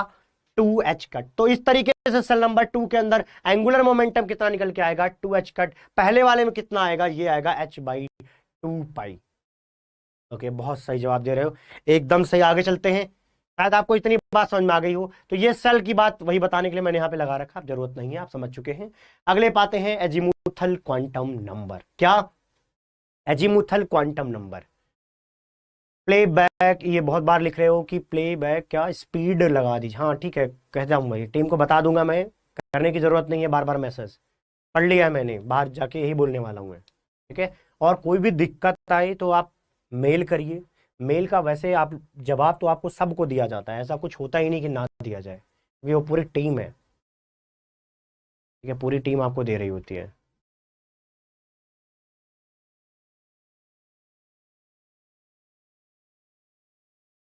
ओके, सर आप इंस्टाग्राम पे नहीं मिल रहे हैं, ढूंढो, गूगल बाबा से पूछ लो, पूरा नाम लिख के वो बता देंगे। मैं यहाँ इंस्टाग्राम आईडी लिखूं? हाँ छोड़ो। Azimuthal quantum number, azimuthal quantum number जिसको हम रिप्रेजेंट कैसे करते हैं भाई, इसको m से रिप्रेजेंट करते हैं। एजीमुथल क्वांटम नंबर को m से रिप्रेजेंट करते हैं क्या? बोलोगे? किससे रिप्रेजेंट करते हैं? कोई जवाब ही नहीं आ रहा। एजीमुथल क्वांटम नंबर को किससे रिप्रेजेंट करते हैं भैया? एल से रिप्रेजेंट करते हैं, ठीक है। अब अगला देखो, अगला है it describe the shape of the electron cloud. Important point, सब समझ में आएगा यार, पॉइंट जो पढ़ा रहा हूं वो तो समझ आ रहा है ना, बस वही जरूरत है, उसी की जरूरत है। ये देखो, shape of the electron cloud and the number of subshell in the shell, इस वाले पे थोड़ी देर में चर्चा करता हूं, है ना। ये क्या चीज है, इस पे मैं थोड़ी देर में चर्चा करूंगा, पहले आप ये समझ लो। Shape of the electron cloud के बारे में बताता है, जो हमारा एजीमुथल क्वांटम नंबर है वो हमें shape of the electron cloud के बारे में बताता है। कैसे बताता है, अब हम उस पे आएंगे। अगली चीज देखिए, कैसे बताता है उस पर हम थोड़ी देर में आएंगे भाई, कुछ छोड़ेंगे नहीं। अगली चीज देखो क्या लिखा है, लिखा गया है कि it can have values from 0 to n-1, 0 to n-1। देखो ये जो L होता है ना, उसकी वैल्यूज कहां से शुरू होती हैं, किसी दिए हुए n नंबर के लिए, किसी दिए हुए प्रिंसिपल क्वांटम नंबर के लिए, जो हमारा एजीमुथल क्वांटम नंबर है वो लिखा जाएगा, पहले लिखा गया 0, और 0 से आप चलोगे कहां तक, n-1 तक। 0 से कहां तक, n-1 तक। तो लिखोगे, अगर मान लो कि हमने यहां पे लिख दिया कि n=2 है, कितना है, n=2 है, तो l की वैल्यू कैसे लिखी जाएगी, पहले लिख दो 0, पहले क्या लिख दोगे 0, इसके बाद क्या लिखोगे 1। 1 क्यों लिखा हमने डायरेक्टली, 1 नहीं लिखना चाहिए, हमें क्या लिखना चाहिए, n-1, है ना। n-1 कैसे लिखोगे, n की जगह पे क्या रखोगे, 2 रख लो भैया, 2-1 क्या लिखा गया, 2-1, तो क्या आ जाएगा भैया, 0 और 1। ये 1 यहां से आ गया, अरे यार इसको देखो ना, 1 आएगा, तो 0 और 1 वैल्यू होगी किसकी, एल की। दोबारा सुनेंगे, n इज इक्वल टू 2 मतलब प्रिंसिपल क्वांटम नंबर, ध्यान से सुनना, प्रिंसिपल क्वांटम नंबर 2 के लिए एल की 2 वैल्यूज होती हैं, कितनी, 2 वैल्यूज, और वो उन वैल्यूज को लिखना है तो क्या लिखोगे, 0 और 1 लिखोगे। इसको और अच्छे तरीके से समझना है तो आ जाओ, यहां देखो, ये टेबल देखो तुम, पहले ये टेबल देखो, यहीं से चीजें समझ में आनी शुरू हो जाएंगी। टेबल में लिखा मैंने एक तरफ एल, दूसरी तरफ सब सेल, ठीक है। तो देखो भाई, मैंने क्या बोला था कि यहां से हमें शेप के बारे में अंदाजा होगा, shape of the electron cloud के बारे में पता चलेगा। तो पहले मैं ये समझाता हूं, मान लो कि हमारे एल की वैल्यू हो गई 0, ठीक है। एल की वैल्यू अगर 0 है तो वो किस सबसेल को बताएगा, तो मेरे भैया वो एस सबसेल को बताएगा, किसको, एस सबसेल को बताएगा। एल इज इक्वल टू 0 जो है वो एस सबसेल को डिनोट करता है, क्या करता है, डिनोट करता है। तो ध्यान देना मेरे भाई कि 0 जो होगा वो एस सबसेल को बताएगा, और जो 1 होगा, एल इज इक्वल टू 1 होगा वो पी सबसेल को बताएगा, एल इज इक्वल टू 2 जो होगा वो डी सबसेल को बताएगा, एल इज इक्वल टू 3 जो होगा वो एफ सबसेल को बताएगा। क्या आपको इतनी बात समझ में आई, क्या बोला मैंने कि एल में 0, अगर 0 आया मतलब एल की वैल्यू अगर 0 है तो वो एस सबसेल को डिनोट करती, 1 है तो पी को, 2 है तो क्या बोलोगे, डी को, और क्या हो गया भैया 3 तो हो जाएगा एफ। अब देखो ये वाली चीज देखो, शेप ऑफ इलेक्ट्रॉन क्लाउड, यार वो इलेक्ट्रॉन क्लाउड ही तो थे ऑर्बिटल्स हमारे, और हमारे जो सबसेल्स हैं, एस सबसेल की शकल सूरत कैसी है, स्फेरिकल है, और इस वाले की कैसी है, डंबल है। तो शकल बदल गई ना, शकल बदल गई, मतलब एल की वैल्यू जब चेंज होती है तो क्लाउड का शकल सूरत बदल जाता है, शेप बदल जाता है। यहां पे स्फेरिकल है लेकिन यहां पे तो डंबल है, यहां पे स्फेरिकल है लेकिन यहां पे भैया डंबल है। बोलो भैया, यहां पे क्या है, यहां पे स्फेरिकल है और यहां वाले पे क्या हो जाएगा, डंबल हो जाएगा, लेकिन यहां वाले पे क्या होगा, डबल डंबल, और ये वाला तो कॉम्प्लेक्स है। तो यहां से हमें समझ में आया कि यार एल की वैल्यू पर डिपेंड करता है क्या, shape of the electron, sorry shape of the electron cloud. अगर एल की वैल्यू 0 है तो भैया इलेक्ट्रॉन क्लाउड कैसा रहेगा, स्फेरिकल। अगर एल इज इक्वल टू 1 है तो डंबल के फॉर्म में रहेगा, और एल इज इक्वल टू अगर 2 है तो डबल डंबल के फॉर्म में रहेगा, ठीक है। थोड़ी देर में छोड़ेंगे क्लास को, है ना, पढ़ते जाओ पढ़ते जाओ पढ़ते जाओ भाई, ओके। हाँ, अब अगला देख लो, यही कर लेते हैं पहले ढंग से। क्या लिखा गया, एन, एल और नंबर ऑफ सबसेल। यहां पे देखो, अगर n इज इक्वल टू 1 है तो मैंने क्या बोला था कि जो l की वैल्यू है वो 0 भी होगी और n-1 तक होगी, ठीक है, n-1 तक होगी। तो लिखो भाई, यहां पे क्या लिखोगे, l की वैल्यू 0 लिखोगे। सिर्फ 0 क्यों लिख रहे हैं, पहले तो 0 लिखना है, फिर n-1 लिखो। तो n कितना है, 1, तो 1-1 कितना हो जाएगा, 0। इसका मतलब क्या है, सिर्फ 0 लिखना ही यहां पे सही होगा, है ना। ओके भाई, समझ में आ गई बात। अगली चीज देखिए, अब है n इज इक्वल टू 2। अच्छा, यहां पे एक चीज और बता दूं, अगर l इज इक्वल टू क्या है, 0 ही आ रहा है, और 0 क्या है, एक नंबर है, तो जितना नंबर होगा उतना ही यहां पे नंबर ऑफ सबसेल होगा। तो क्या बोलोगे कि l इज इक्वल टू 0 एक सबसेल को रिप्रेजेंट कर रहा है। यहां पे आपको बोलने का तरीका बताता हूं, इसको कहने का एक दूसरा तरीका समझा देता हूं। क्या बोला जाएगा कि हमारा जो सेल नंबर 1 है, जो हमारा सेल नंबर 1 है, वहां पे सिर्फ एक ही सबसेल होगा, और उस सबसेल के लिए एल की वैल्यू 0 होगी। बोलो, समझ में आया क्या, आ चुका होगा। और वो सबसेल क्या है, तो बोलोगे वो एस सबसेल है, क्योंकि यहां पे बोला गया है L is equal to 0 S subshell को बताता है। तो यहां पे हमें पता चल रहा है कि एन इज इक्वल टू 1 में, मतलब कि सेल नंबर 1 में सिर्फ एक ही सबसेल रहता है, उसका नाम है एस सबसेल, एस सबसेल। अच्छा, n इज इक्वल टू 2 में आ जाएगी। 2 में क्या करोगे बताओ, 2 में लोगे 0 और n-1 लिखो, तो 2-1 कितना होगा भैया, ये हो जाएगा 1। अगर 1 लिखोगे तो क्या क्या होगा, 0 और 1। तो यहां पे 2 वैल्यू आती है l की, यहां पे आपको 2 वैल्यू मिलेगी। तो नंबर ऑफ सबसेल कितने होंगे, 2 होंगे। जितने एल की वैल्यूज होंगी उतने ही नंबर ऑफ सबसेल होंगे। तो आपसे पूछूं कि कौन कौन से सबसेल होंगे, तो आप बताओगे कि देखो एल इज इक्वल टू जो 0 है वो तो एस को बताता है, और जो एल इज इक्वल टू 1 है वो पी को बताता है। तो इस तरीके से हमें पता चला कि भैया ये जो हमारा सेल नंबर 2 है वहां पे दो सबसेल हैं, एस और पी। क्या आपको ये समझ में आया कि एस और पी दो सबसेल यहां पे प्रेजेंट है? ओके, नेक्स्ट नेक्स्ट थोड़ा 3 में बताइए, 3 में बताइए भाई, 3 में बताइए आप।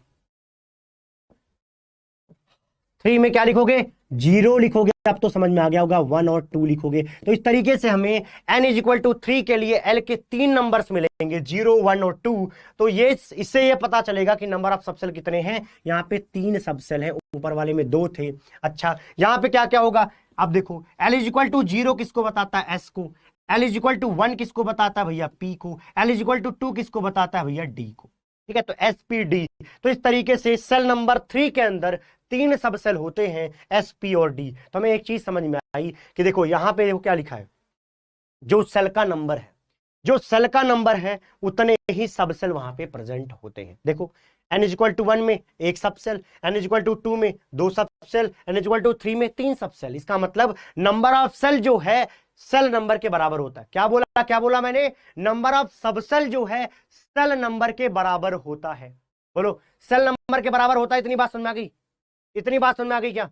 ओके, अब आते हैं नेक्स्ट पे। शायद यहाँ पे लिखी हुई हर चीज समझ गए हो। यहाँ पे मैंने लिख रखा है कि number of subshells in the shell कितना होगा, इसके बारे में भी एल बता देता है। कितना होगा पता चला? यहां से देख के एल की वैल्यूज को देख के पता चल रहा है कि एन इक्वल टू 1 में सिर्फ एक ही वैल्यू है, 2 में देखो यहाँ पे 2 वैल्यूज है, 0 और 1। यहाँ पे 3 वैल्यूज है, इस वजह से यहाँ पे 3 नंबर ऑफ सबसेल होंगे। तो यहाँ पे लिखी हुई हर एक लाइन आपको शायद समझ में आ गई होगी। अच्छा,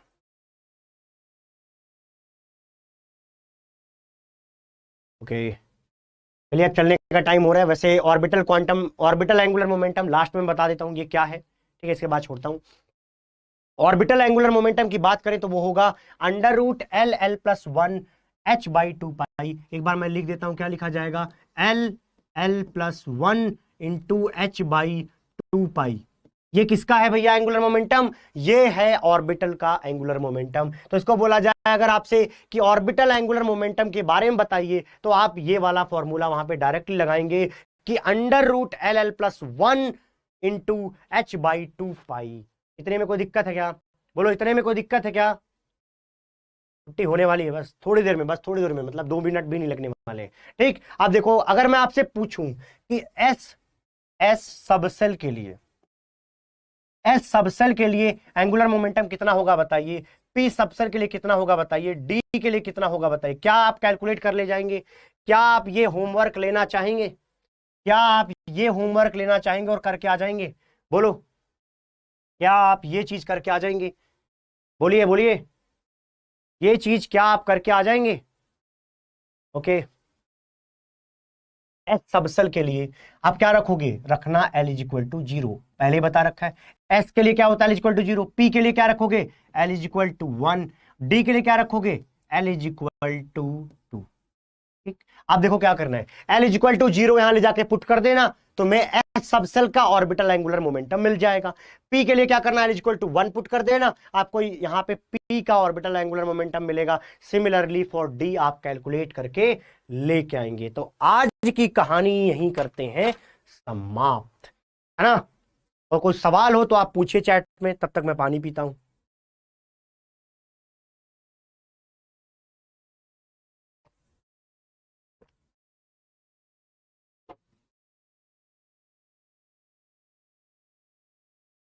कोई सवाल हो तो पूछिए, नहीं तो चलते हैं।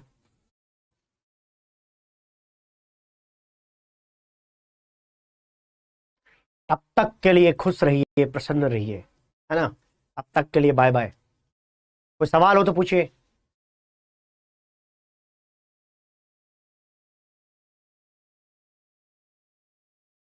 एसपी, हाँ पीडीएफ मिल जाएगी यार, इसकी पीडीएफ और पहले वाले की भी मैं केयर करा के डला देता हूँ, है ना? डोंट वरी, मिल जाएगी, आपको मिल जाएगी।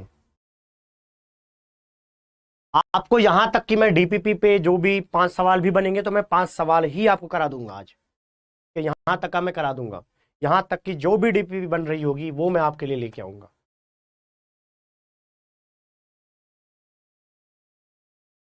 Okay okay.